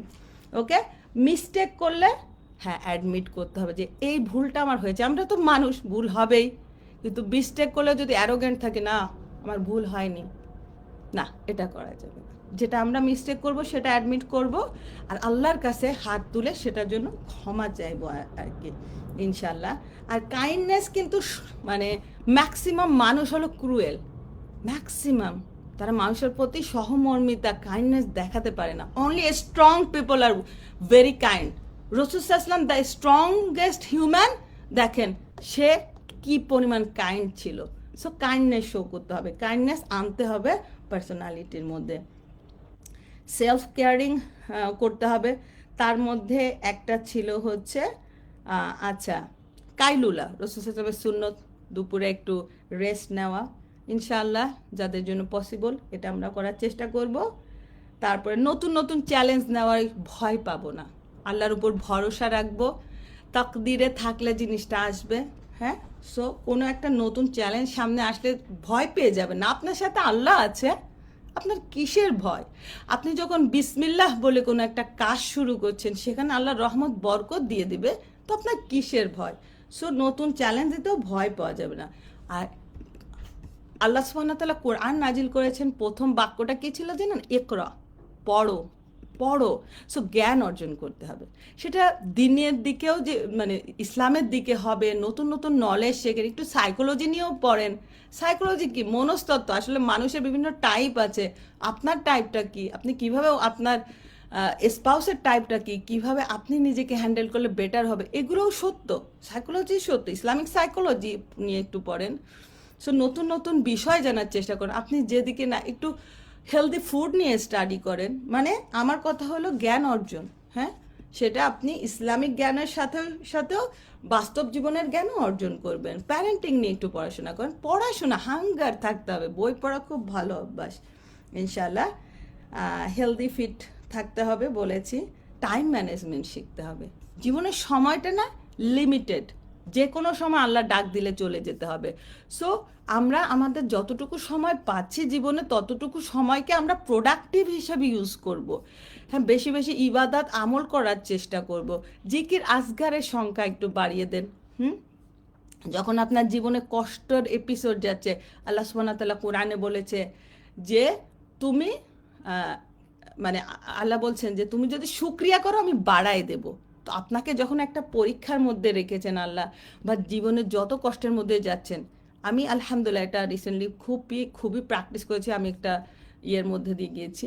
তো আমি আলহামদুলিল্লাহ জিকিরটা বেশি বেশি করতাম, যখনই কষ্ট হতো যে আমি কষ্টে আছি, আসলে আমার আলহামদুলিল্লাহ ওই রকম মানে কষ্ট, মানে আমার লাইফটা অত স্মুথ যাচ্ছে না, বাট আমি আলহামদুলিল্লাহটাই বেশি বলতেছি যে আলহামদুলিল্লাহ আমি যেমনই আছি আলহামদুলিল্লাহ আলহামদুলিল্লাহ আলহামদুলিল্লাহ। এভাবে আমি জিকির আজগার বাড়িয়েছি, দরুদ শরীফ বিভিন্ন আমল বাড়িয়েছি আলহামদুলিল্লাহ। ওটাতে করে না আমি ভিতরে এমন পিস পেয়েছি, কারণ না আমাদের ব্রেনকে বুঝাইতে হয় যে আমি ভালো আছি, আমি ভালো আছি, নইলে নেগেটিভিটি আমাদেরকে খেয়ে ফেলে। সো আলহামদুলিল্লাহ, সুবহানাল্লাহ, আলহামদুলিল্লাহ, এই যে জিকিরগুলো রাসূল সাল্লাল্লাহু আলাইহি ওয়াসাল্লামের 4টা জিকির খুব প্রিয়, সুবহানাল্লাহ, আলহামদুলিল্লাহ, লা ইলাহা ইল্লাল্লাহ, আল্লাহু আকবার। তো টাইম টু টাইম জিকির করেন।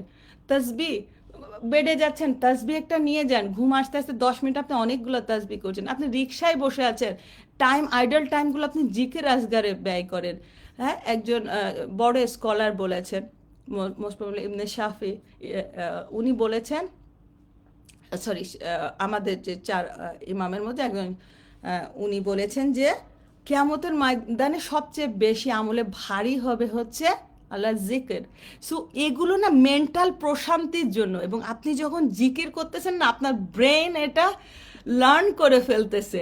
অনেক সময় আপনার না নিজের থেকে করা লাগবে না, আপনি এমনি বলতে থাকবেন, আর এটা আপনাকে একদম পজিটিভ হিউম্যান করে দিচ্ছে, আপনাকে স্মরণে রাখতেছে যে তোমার একজন খুব স্ট্রং সাপোর্ট, তোমার রব আছে, যে খুবই পাওয়ারফুল, তুমি দুর্বল না, তুমি যখন ভেঙে পড়বে তখন তোমার রব তোমাকে ধরে ফেলবে, আল্লাহ তোমাকে ছেড়ে দেয়নি। গতকাল একটা লেকচারে বলতেছিল যে একটা বাচ্চাকে যখন সাঁতার শেখানো হয় তখন নিচে বুকের নিচে হাতটা রাখা হয়, হ্যাঁ, যে একটা চ্যালেঞ্জের মধ্যে যাচ্ছে। সো আল্লাহ সুবহানাহু ওয়া তাআলা আমাদেরকে ছেড়ে দেননি, নিচে আল্লাহর কুদরতি হাত রেখেছেন, আল্লাহর সাহায্য রেখেছেন। হ্যাঁ, এক্সাম্পল হিসেবে এটা বলা হচ্ছে যে আমাদেরকে ছেড়ে দেননি, সে হেল্প করছেন। আল্লাহ বলেছেন করে নেই, তিনি নাসরুল্লাহ, আল্লাহ একটা নাম নাসির, আর নাসির কতই না উত্তম সাহায্য করে আল্লাহ। হ্যাঁ, হাসবুন আল্লাহ নেমাল ওয়াকিল, নেমাল মাওলা, নেমাল নাসির। সো আমাদের ওরকম একজন বিশাল হেল্পার থাকতে আমরা কেন ভেঙে পড়বো? আপনি মানসিকভাবে স্ট্রং থাকার জন্য প্রথমে আপনাকে এটা বুঝতে হবে আপনার পাওয়ারটা কি। আপনি তো পাওয়ারই জানেন না, তাহলে তো আপনি নিজেকে এভালুয়েটই করতে পারলেন না যে আমি আল্লাহর বান্দা, আল্লাহ আমাকে বলেছে আমার বান্দা। সো এগুলোকে আপনি আপনার ভেতরে ধারণ করতে হবে। হ্যাঁ, তারপর রিস্ক নিতে ভয় পাবেন না, বললাম না আল্লাহ আছে আপনার সাথে। কখনো ব্যবসায় রিস্ক নিতে হতে পারে, কখনো মিড ক্যারিয়ার সুইচ করা লাগতে পারে, আল্লাহর উপর ভরসা করে ইস্তেখারা করবেন। যে কোনো ডিসিশন মেকিংয়ের আগে ইস্তেখারা করা হলো আল্লাহর সাথে, লাইক কাউন্সিলিংয়ের মতো। আল্লাহ আপনার হার্ট গাইড করবেন, যেদিকে ভালো সেই দিকে হার্টটা ঘুরাই দিবেন। আর বিয়ের ক্ষেত্রে তো মাস্ট মাস্ট মাস্ট ইস্তেখারা, এবং আমি প্রত্যেকটা কাজে ইস্তেখারা করার চেষ্টা করি, যে কোনো ডিসিশনের ক্ষেত্রে। বাচ্চাকে কোন স্কুলে ভর্তি করাবেন না করাবেন, বহু বহু বহু কিছু ছোট ছোট ছোট কাজে ইস্তেখারা করবেন, আর প্রচুর দোয়া করবেন। দোয়া কবুল হয়, আল্লাহ বলেছেন আল্লাহ দোয়া কবুল করেন, কিন্তু আপনার মধ্যে কবুল হয় তখন যখন আপনি ওই দৃঢ় বিশ্বাসের সাথে দোয়া করেন যে আমার মালিক বলছে দোয়া কবুল হয়, সো দোয়া কবুল হবে, আমি দোয়া করে বসে থাকলাম। কেন দিবে না মালিক? আল্লাহ এই যে মায়ের কাছে বাবা মার কাছে আবদার করে চান না, তো আল্লাহ বাবা মার চাইতে বহুগুণ ভালোবাসে, সেই আল্লাহর কাছে আবদার করতে পারেন না? পারি, আমিও আবদার করি, আমি আল্লাহর কাছে প্রচণ্ড পরিমাণ আবদার করি যে আমার এটা লাগবে, তোমার এটা দিতেই হবে, আমি জানি না তুমি কেমনে দিবা। রিসেন্টলি খুব নাইসলি আমার একটা দোয়া কবুল হয়েছে, আলহামদুলিল্লাহ। আমি রমাদানে উমরা, মানে রমাদানে আগে এক আপু যাচ্ছিল, তখন আমি আগে গিয়েছি, আলহামদুলিল্লাহ আলহামদুলিল্লাহ, বড় হজ উমরা হয়েছে। তো আমার হঠাৎ আমার ইচ্ছা হলো, তো আমি বলছি আল্লাহ, আমার এই মুহূর্তে সেরকম কোনো প্রস্তুতি নাই, কিছুই নাই যে আমি তোমার ঘরে যাব, বাট আমি কিচ্ছু জানি না, তুমি আমাকে রমাদানে উমরায় নিয়ে যাবা। আমি এমন আহ্লাদ করে করে আল্লাহর কাছে সব কিছু চাইতেছি, কয়েকবার চেয়েছি, ব্যাস চেয়ে আমি বসে আছি। রমাদান চলে যাচ্ছে, তাও আমার মনে আশা আছে যে আমি তো দোয়া করছি আল্লাহর কাছে। হ্যাঁ, তো আলহামদুলিল্লাহ, ঠিক আমি রমাদানে 29 রমাদানে আমি হুট করে কয়েক দিনের মধ্যে ভিসা টিসা হয়ে চলে গেলাম, অল ইন এ সাডেন। আল্লাহ ব্যবস্থা করে দিলেন, যেটা আসলে যাওয়াটা আমার পক্ষে পসিবল ছিল না, বাট আমার দোয়া কবুল হয়ে গেছে। তো বলতে হবে এগুলো। দোয়া কবুল হলে যদি আমি আপনাকে নাই জানাই, আপনি দোয়ার উপর ভরসা পাবেন কীভাবে? বহু দোয়া কবুল হয়েছে না, এই যে যে দোয়াগুলো করে আনে সেখানে হচ্ছে কবুল হয়েছে না, সাহাবাদের দোয়া কবুল হয়েছে না, বহু মানুষের দোয়া কবুল হচ্ছে। হুম, সো দোয়া কবুল হয় যখন আপনি ইয়াকিন করেন যে আমি দোয়া করছে আমার মালিক কবুল করবেনই। যখন আপনি আবদারের সাথে চাইবেন, আপনি বিশ্বাসই করেন না মালিক দোয়া কবুল করে, তো আর মালিক কেন দোয়া কবুল করবে? আপনি আপনি আল্লাহর সামর্থ্যে বিশ্বাসী না, কেন আল্লাহ কেন দোয়া কবুল করবে? আপনি আল্লাহকে বিশ্বাসই করেন না, তো কেন কবুল করবে? তো দোয়া করতে হবে না। আরেকটা জিনিস হচ্ছে, আমরা পুরুষদের থেকে আলাদা হলো মাতৃত্ব। নারীত্ব কি জিনিস? নারীকে, ম্যান, পুরুষ আর আমাদের তফাৎ কি? আমরা মা হই, বহু তফাতের মধ্যে একটা হচ্ছে আমরা মা হই। আমরা মা। তো এই নারীত্বকে আপনারা এই একটা আইডেন্টিটিকে ছোট করে দেখবেন না। আমাদের আসল দায়িত্ব উম্মা রেইজ করা, বাচ্চা পালন করা। এটা আমাদের অনেক বড় একটা দায়িত্ব, যেটাকে ইগনোর করে শুধু ক্যারিয়ারের দিকে ফোকাস করলাম, বাচ্চাকে ফেলে রাখলাম কাজের লোকের কাছে, বা বাচ্চার দিকে আম নট ফোকাস। এই একটা আমাদেরকে শয়তানিক একটা মাথার মধ্যে ঢুকাই দিছে যে বাইরে জব না করলে আমার সাকসেস নাই। আল্লাহ তো আমাকে মাতৃত্বের একটা চাকরি দিয়েছে, ওটা তাহলে কে করবে? শোনেন, একটা মায়ের মেন্টাল পিস সাকসেস হলো তার সন্তানকে সুন্দরভাবে রেইজ করতে পারা। সন্তান নষ্ট হয়ে গেছে এমন মায়ের কান্না শুনেছেন কখনো? সো এই ধোকায় পড়বেন না। ঘর থেকেও বহু কিছু করা যায়। আল্লাহ আমাকে ঘরে নিয়ে আসলেন। আমি অবশ্য লাস্ট ফিউ ইয়ার্স আমি বাসা থেকে কাজ করি, আলহামদুলিল্লাহ। আমার যখন থেকে আমার মেয়ে মানে মেজো ছেলে হয়েছে তখন থেকে আমি বাসা থেকে কাজ করি, কারণ আমি এটা উপলব্ধি করেছি আমার বাচ্চাকে কে মানুষ করবে। I am the responsible one. আল্লাহর কাছে আমাকে দাঁড়াতে হবে যে তোমাকে তো আমি দায়িত্ব দিয়েছিলাম। আর আমি তো রিজিকের ভয় পাই না, কারণ আল্লাহ আমাকে খাওয়াবে, আল্লাহ বলেছেন আমার সন্তানকেও খাওয়াবে। তাহলে আমাকে রিজিকের ভয়ে কেন বাইরেই যেতে হবে?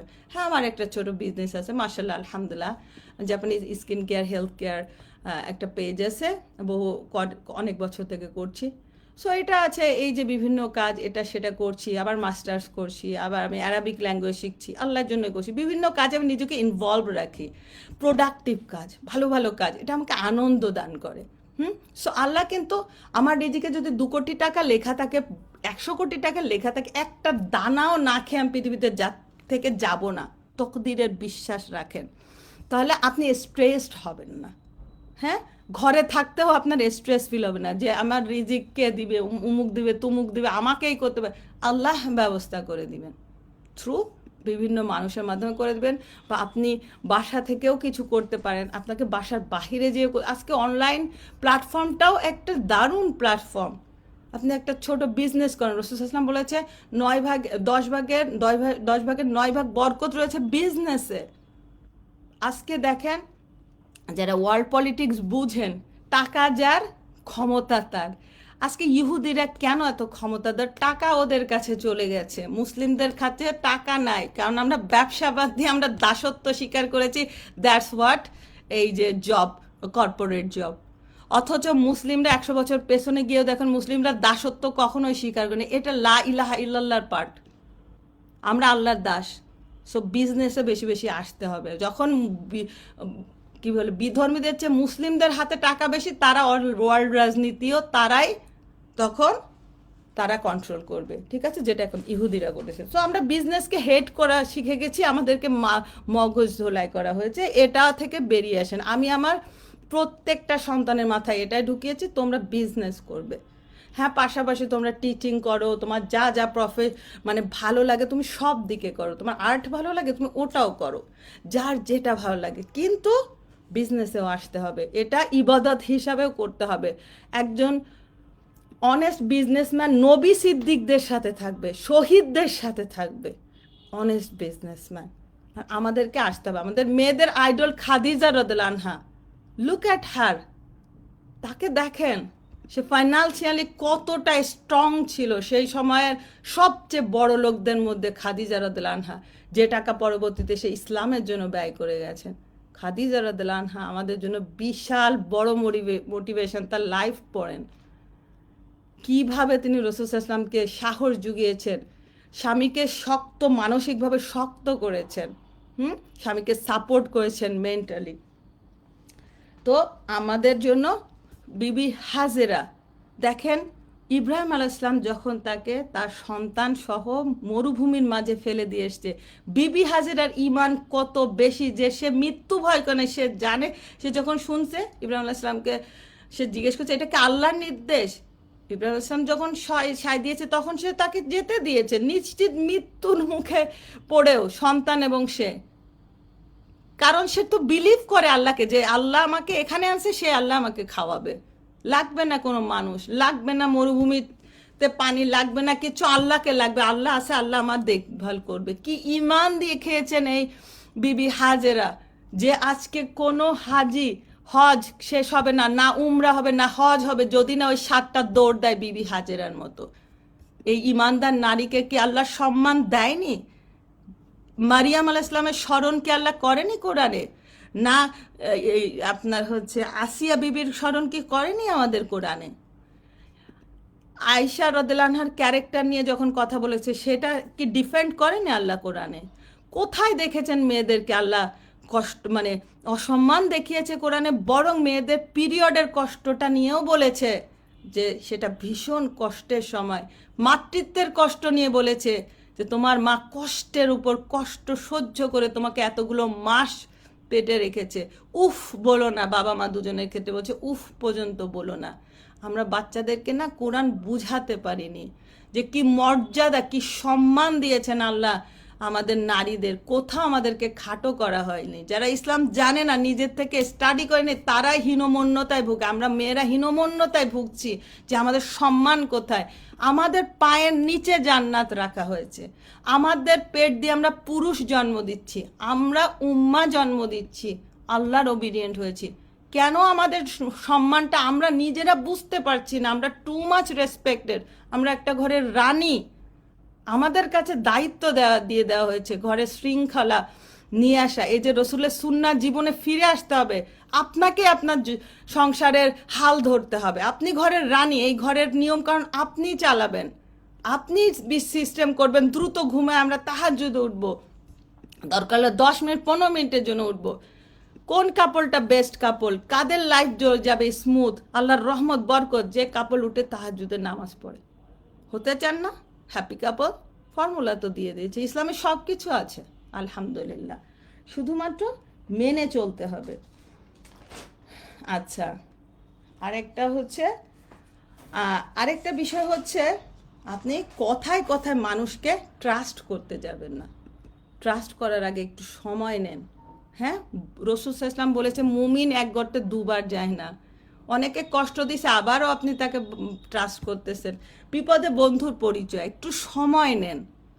অনেক বিপদে দেখবেন আপনি মুখোশধারী মানুষ আপনার চারিপাশে ঘুরতেছে।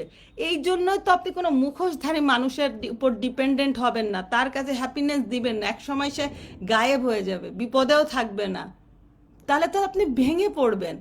আপনার হ্যাপিনেস আল্লাহ। আপনি ঠিক মতো নামাজ কালাম করতেছেন, আল্লাহর প্রিয় হওয়ার চেষ্টা করতেছেন, আল্লাহর প্রশংসা গুণকীর্তন করতেছেন, আপনার বাচ্চাদেরকে শেখাচ্ছেন, ভালো থাকেন, হ্যাপি থাকেন, অল্পে সন্তুষ্ট থাকেন, এই জায়গাটা নিয়ে সন্তুষ্ট থাকেন। এটাই প্রকৃত শান্তি। রাসূল সাল্লাল্লাহু আলাইহি ওয়াসাল্লামের উপর এত কিছু হয়ে গেছে, কিন্তু রাসূল সাল্লাল্লাহু আলাইহি ওয়াসাল্লামের মনে প্রশান্তি না থাকলে সে কিভাবে এই উম্মাহ চালাইছে? আজকে এখনো পর্যন্ত আমরা তার দুরুদ সালাম তার জন্য কান্না করতেছি। কি পার্সোনালিটি রাসূল সাল্লাল্লাহু আলাইহি ওয়াসাল্লামের ছিল, কি ইনফ্লুয়েন্স করে গেছেন।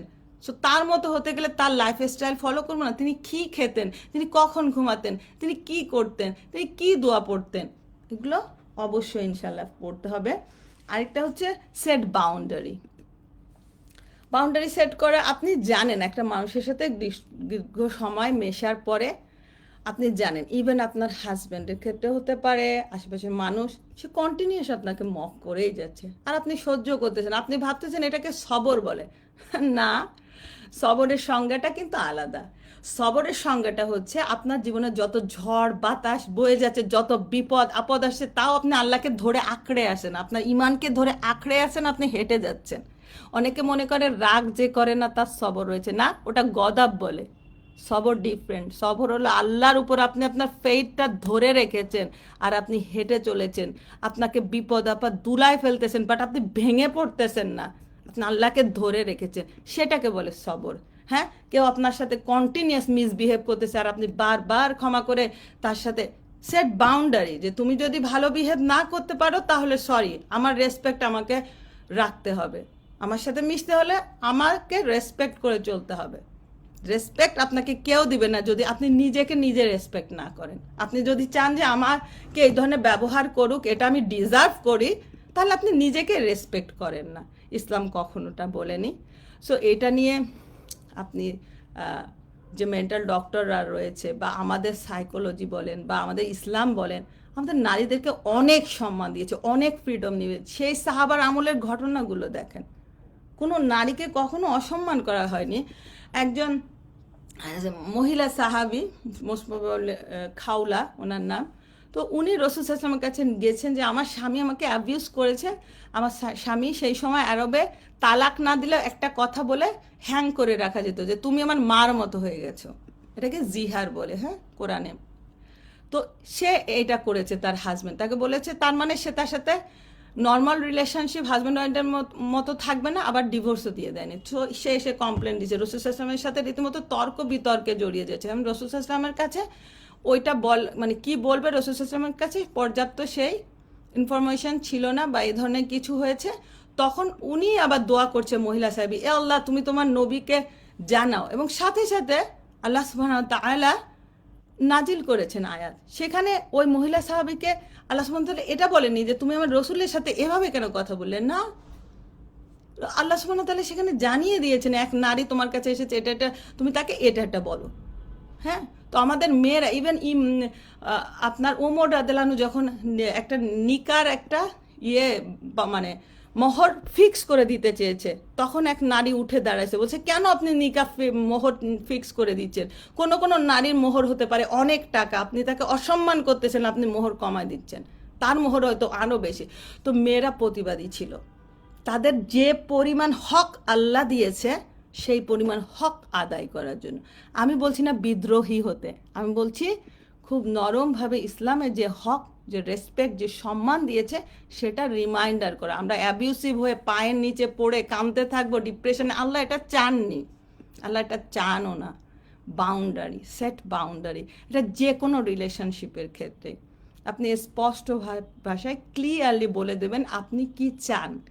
যে আমি স্পেশালি দেখেন স্বামী স্ত্রীর একটা হ্যাপিনেসের মানে ফর্মুলা আছে যে কোন কাপলটা আসলে বেস্ট কাপল বা চলবে ভালো, সম্পর্কটা ভালো হচ্ছে। স্বামী চায় সম্মান আর স্ত্রী চায় ভালো ব্যবহার।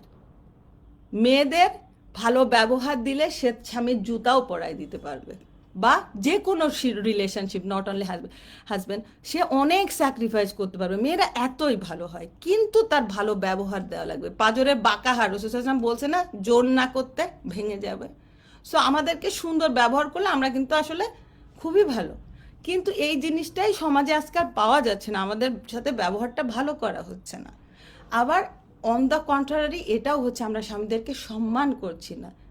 দেখেন, সম্মানের যোগ্য হোক বা না হোক, আপনি আল্লাহর জন্য সম্মান করছেন, হ্যাঁ, আল্লাহর জন্য করছেন। আবার আপনার স্বামী আপনার সাথে ভালো ব্যবহার আল্লাহর জন্য করছে। তো দুজনই যখন আমরা আল্লাহর জন্য করছি, ফর দ্য সেক অফ আল্লাহ করছি, তখন সেটা আসলে খুবই সুন্দর সম্পর্কের সূচনা করবে ইনশাল্লাহ। এই মানে বিভিন্ন টাইপের জিনিস নিয়ে আরও ডিটেইলস বলা যায়, বাট আমি আপনাদেরকে শর্টে চেষ্টা করেছি কিছু কিছু পয়েন্টে বলার। অনেক কিছু বলতে পারতাম, বাট এখন আসলে ওটা বলার অনেক লম্বা হয়ে গেছে লাইফটা, কিন্তু কিছুটা হলেও আমি আপনাদেরকে একটু বোঝানোর চেষ্টা করলাম ইনশাল্লাহ। যেমন ইব্রাহিম আলাইহিস সালামের জীবনী নিয়ে আরও বলতে পারতাম।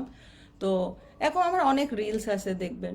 তো আমরা ইনশাল্লাহ এ ধরনের মেয়েদের একটা ফলো আপ, মানে আরও বেশি কি বলে, একটা ভালো কারিকুলাম নিয়ে আমরা আপুদের জন্য ডিপ্রেশন থেকে বের হওয়ার জন্য একটা কাউন্সেলিং ক্লাস করেছি, যেটা আমরা শুক্রবার সকাল 9টায়, আগামীকাল সকাল 9টায় একটা ক্লাস হবে। সেটা আমি লাইভেও রাখার চেষ্টা করব, আমি বলেছি আমি রাখবো, যাতে ফার্স্ট ক্লাসটা আপনারা দেখতে পারেন যে আমরা আসলে কি টপিক, মানে কি ধরনের আমাদের ক্লাসটা হবে, আসলে আমাদের কিভাবে আমরা নিজেদেরকে আরও বেশি স্ট্রং করতে পারি। তবে আমি যেহেতু বলেছি এটা ইসলামিক কাউন্সিলিং, তো অবশ্যই ইসলাম এখানে প্রায়োরিটি, হাইস্ট প্রায়োরিটিতে সলিউশন হিসেবে ইসলামই আমাদের সলিউশন, এটাই মেনে নিতে হবে। যারা মেনে নিতে পারছেন না তারা স্ট্রাগল করছেন। সো আমি আশা করব যে আপনারা যারা ফিল করছেন যে আরও একটু মেন্টালি স্ট্রং হতে হবে, বা আমার রিলসগুলো দেখতে পারেন যে আমি কি টাইপের মোটিভেশন দিয়ে থাকি, বা আমি কি, যদিও আমাদের পুরো কারিকুলামটা অন্যভাবে সাজানো হবে। সো ইনশাল্লাহ আশা করছি একটা যারা আগ্রহী তারা আমাদের সাথে যুক্ত হবেন ইনশাল্লাহ। এছাড়া আমি হাদিস সিরা ক্লাস নিয়ে থাকি, সেখানেও কেউ আগ্রহী হলে ক্লাস করবেন। রসুলের সুন্নাহ, রসুল সাল্লাল্লাহু আলাইহি ওয়াসাল্লাম যখন মারা গিয়েছেন তখন আল কোরআন এবং সুন্নাহ দুটো জিনিস ধরে রাখতে বলেছেন। সো আমরা হাদিস আসলে পড়ি না, চর্চা করি না, রসুল সাল্লাল্লাহু আলাইহি ওয়াসাল্লামকে ভালোবাসছি না, অথচ এই রসুল সেই হাসরের ময়দানে তার প্রত্যেকটা মানে উম্মতকে জাহান্নাম থেকে বাঁচানোর জন্য মরিয়া হয়ে ছুটতে থাকবেন। এত ভালোবাসেন আল্লাহর পরে আমাদের রসুল আমাদেরকে ভালোবাসেন। সেদিন বাবা মা কেউ আপনার খোঁজ নিবে না, অথচ এই রসুল পাগল পারা হয়ে যাবে। সব নবীর জন্য সোনার সিংহাসন থাকবে, সব নবী সিংহাসনে বসে যাবে, আমাদের রসুল বসবেন না। সে খালি দৌড়াতে থাকবে আর দেখতে থাকবে কোথা দিয়ে তার কোন বান্দা কোন উম্মতকে না জাহান নামে দিয়ে দেয়। সেই রসুল সম্পর্কে জানতে হবে। সো নিজেকে ইসলামিক কিছু স্টাডিজ, কিছু ক্লাসের মধ্যে রাখেন, নিজেকে ডেভেলপ করেন, জ্ঞানী হতে হবে। স্ট্রং হতে গেলে জ্ঞানী হতে হবে। হ্যাঁ, অল্প বিদ্যা ভয়ঙ্কর, জানার চেষ্টা করব, জ্ঞানী হওয়ার চেষ্টা করব। জ্ঞানী হাম্বল করবে। আপনি যত হাম্বল হবেন আপনার নামাজ তত সুন্দর হবে। আপনি তখন সত্যিকার অর্থে আপনি যখন বুঝবেন যে আমার আমার আল্লাহ যা করেন কল্যাণের জন্য করেন, আমার যত পরীক্ষা যা কিছু হচ্ছে আল্লাহ আমার কল্যাণের জন্য করছে, তখনই আপনি দেখবেন আপনার সূরা ফাতিহাটা জীবন্ত হয়ে যাবে। আলহামদুলিল্লাহি রব্বিল আলামিন, সমস্ত প্রশংসা জগৎ সমূহের মালিক আল্লাহর উপর। এই দুনিয়া জগৎ, আখেরাতের জগৎ, সমস্ত কিছুর মালিকের জন্য থ্যাঙ্কস। হ্যাঁ, আল্লাহ এই আলহামদুলিল্লাহ, এই হামদ শব্দটা হচ্ছে আল্লাহ ডিজার্ভ করে সব প্রশংসা। আরেকটা হচ্ছে থ্যাঙ্কস, যে আল্লাহ আমাকে এখনও ভালো রেখেছ। নিজেদেরকে গাজার সাথে কম্পেয়ার করি, নিজেদের নিচে যারা আছে কম্পেয়ার করি, তাহলে দেখবেন ডিপ্রেশন কাটানোর জন্য ইজি হবে, আরও মোটিভেশন পাবেন যে আল্লাহ তো আমাকে অনেকদের থেকে আমাকে ভালো রেখেছেন। সো আপনার জন্য আলহামদুলিল্লাহ আপনি ভেতর থেকে বলবেন। আপনার নামাজ সূরা ফাতিহা ছাড়া হয় না। সূরা ফাতিহায় কি আছে? বহু কিছুর মধ্যে দেখেন ইয়া কেন আবুদু ইয়া কেন আস্তাইন, শুধু তোমার কাছে সাহায্য চাই। হ্যাঁ, আমরা বলছি যে আমরা শুধু তোমার ইবাদত করে তোমার কাছে সাহায্য চাই। তা আপনি সাহায্য চাইবেন শুধু আল্লাহর কাছে। আপনি যখন মানুষের কাছে সাহায্য চাইবেন, কেউ সাহায্য না করলে আপনি ভেঙে যাবেন না। আল্লাহর কাছে চান এবং আশা রাখেন আল্লাহ কোনো মানুষের মাধ্যমে করবে। আল্লাহর কাছে আশা, ভরসা, চাওয়া পাওয়া সব আল্লাহ। তাহলে আপনি সত্যিকার অর্থে একজন খুবই শক্তিশালী নারী হবেন, শক্তিশালী পার্সোনালিটি হবেন ইনশাআল্লাহ। তো ঠিক আছে, ইনশাআল্লাহ টাইম টু টাইম দেখবেন আমি যে ক্লাসগুলো নিই, বাচ্চাদেরও বিভিন্ন মোটিভেশনাল ক্লাস নিই। আশা করছি আপুরা কানেক্টেড থাকবেন, অন্য বোনদের কাছেও শেয়ার করবেন।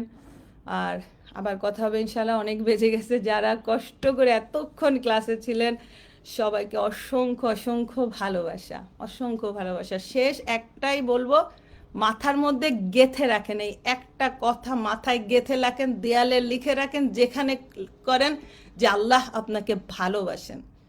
এই একটা জিনিস, একটা শব্দ আপনাকে পৃথিবীতে আপনার জীবন দুমড়ে মুচকে ভেঙে চুরে যাক, কিচ্ছু না থাকুক, খাবারও না থাকুক, একটা বাক্য আপনার জন্য যথেষ্ট। আল্লাহ আপনাকে ভালোবাসেন।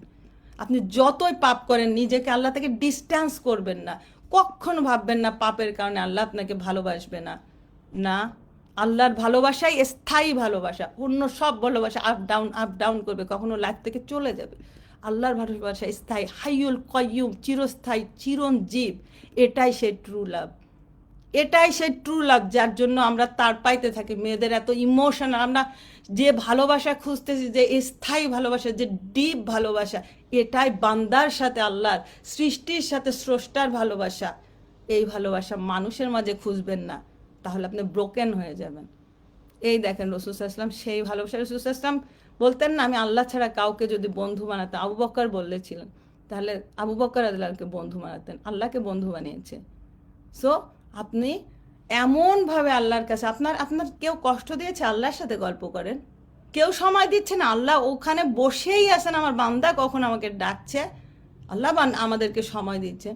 আল্লাহর সাথে গল্প করেন। এক শেখ বলেছে, আমরা এই কথাটা কি আমি বলে ফেললাম? সো আল্লাহ বলছে যে আমরা আল্লাহর কাছে দোয়া করি অর্ডারের মতো, আল্লাহ আমাকে এটা দাও, ওটা দাও, সেটা দাও। বলছে আল্লাহ সে বাতে কারো না, আল্লাহর সাথে আপনি কথা বলেন, সারা দিন তাকে ডাকতে থাকেন বিভিন্ন সময়ে, যেন আল্লাহর কোনো কাজ নেই আপনাকে টাইম দেওয়া ছাড়া। ইহা দিবে আল্লাহ স্বামী, সমস্ত মাখলুকাত একসাথে কথা বলে আল্লাহ সবাইকে কনসেন্ট্রেশন দিয়ে সবার দিকে মনোযোগ দিচ্ছেন। আল্লাহ ইজ সো পাওয়ারফুল। সো আল্লাহকে ইনভোক করেন, নিজের জীবনে আল্লাহকে অ্যাড করে নেন, কানেক্ট হন আল্লাহর সাথে। দেখেন আপনি কতটা স্ট্রং ভেতর থেকে। Nothing can ever break you. কোনো কিছু আপনাকে কোনো দিন দমাতে পারবে না, কখনো ভাঙতে পারবে না। কারণ আপনি সেই মালিককে ধরেছেন। লা ইলাহা ইল্লাল্লাহর এই একটা কথা বলে শেষ করছি। আরেকটা, এ তো বিভিন্ন ব্যাখ্যা আছে, তার মধ্যে একটা হচ্ছে লয়ালিটি। হ্যাঁ, এই কথাটা আমার আরেকটা ইয়েতেও আছে, যে আমরা চাই না আমাকে কেউ ছেড়ে যাবে না, ভালোবাসার মানুষগুলো ছেড়ে যাবে না, কিন্তু সময় সময় ছেড়ে যাবে, কিন্তু এক আল্লাহ আপনার প্রতি এত লয়াল, সে কখনো আপনাকে ছেড়ে যাবে না। That's the loyalty we are searching for, that's the love we are searching for, that's what we need to be strong. এটাই আমাদের মানসিক শান্তি, আমাদের শক্তির উৎস, আমাদের সব কিছুর উৎস আমার রব। এই বিশ্বাসে, এই থিঙ্কিংয়ে, এই চিন্তাভাবনায়, এইটা যখন ভেতরে গেঁথে ফেলতে পারবেন, ইনশাল্লাহ এটাই একমাত্র রেমেডি, এটাই একমাত্র আপনার মানে কি বলে শক্তির উৎস, যে আপনি একজন শক্তিশালী মানুষে পরিণত হবেন, যেটা আমাদের রাসূল সাল্লাল্লাহু আলাইহি ওয়াসাল্লাম ছিলেন। ইনশাআল্লাহ। সো আল্লাহ আমাদের এতক্ষণ যে সময় দিলাম, সবই কিন্তু ইবাদত হিসেবে কবুল হয়েছে। এই ধরনের হালাকা যেখানে আল্লাহ রসুল সম্পর্কে, আল্লাহকে নিয়ে কথা বলা হয়, ফেরেশতারা এগুলো খুঁজতে থাকে। হ্যাঁ, তো আল্লাহ আমাদেরকে নিয়েও ইনশাআল্লাহ উপরে আসমানে আমাদেরকে নিয়েও কথা বলবেন, যে আমার গুটি কয়েক বান্দা একসাথে আল্লাহর কথা বলেছে ইনশাআল্লাহ। আলহামদুলিল্লাহ, আলহামদুলিল্লাহ, উই আর লাকিয়েস্ট। সো আমাদের এই সময়টা ইবাদত হিসেবেই কবুল হয়েছে। আল্লাহ সুবহানাহু ওয়া তাআলা আরও বোনকে আমার কথাগুলো শোনার তৌফিক দিন, বোঝার তৌফিক দিন, তাদাব্বুর করার তৌফিক দিন। আমি আমার সেই চ্যানেলের লিঙ্কটা দিয়ে দিব এই লাইভে, ইনশাল্লাহ আপনারাও একটু শুনবেন, শেয়ার করবেন। সামনে এই যে জিলহজ মাস আসতেছে, 10 দিনের ইবাদত আল্লাহর কাছে ভীষণ প্রিয়। সেটা এমন প্রিয় যে কেউ আল্লাহর জন্য জিহাদে গিয়েছে যুদ্ধ করতে, তার চেয়েও প্রিয়। শুধুমাত্র যে যুদ্ধে গিয়ে নিজের জীবন জানমাল দিয়ে দিয়েছে, মানে সে মারা গিয়েছে এবং তার সমস্ত সম্পত্তিও আল্লাহর রাস্তায়, তার ইবাদত ছাড়া এই 10 দিনের আমল আর কোনো কিছুর সাথে কম্পেয়ার হবে না।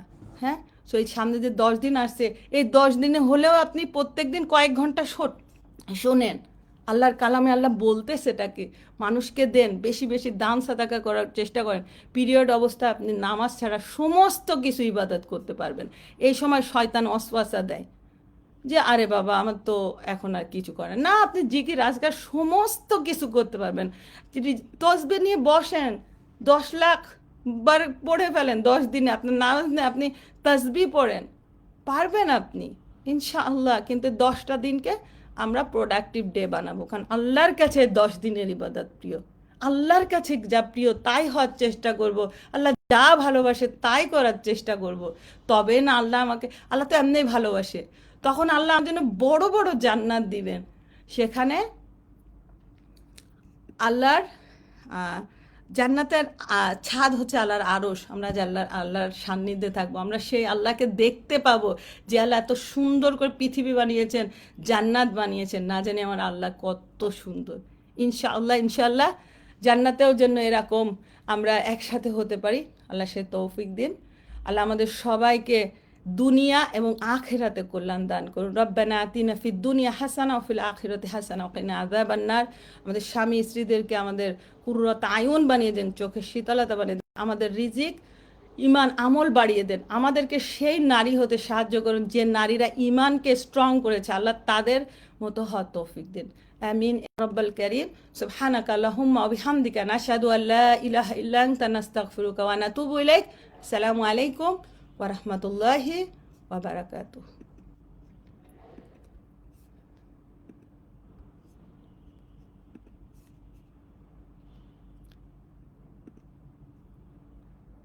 আমি জানি না লাইভটা ডিস্টার্ব হয়েছে কিনা, তো আমরা আমাদের লাইভটা এন্ড করে দিয়েছি।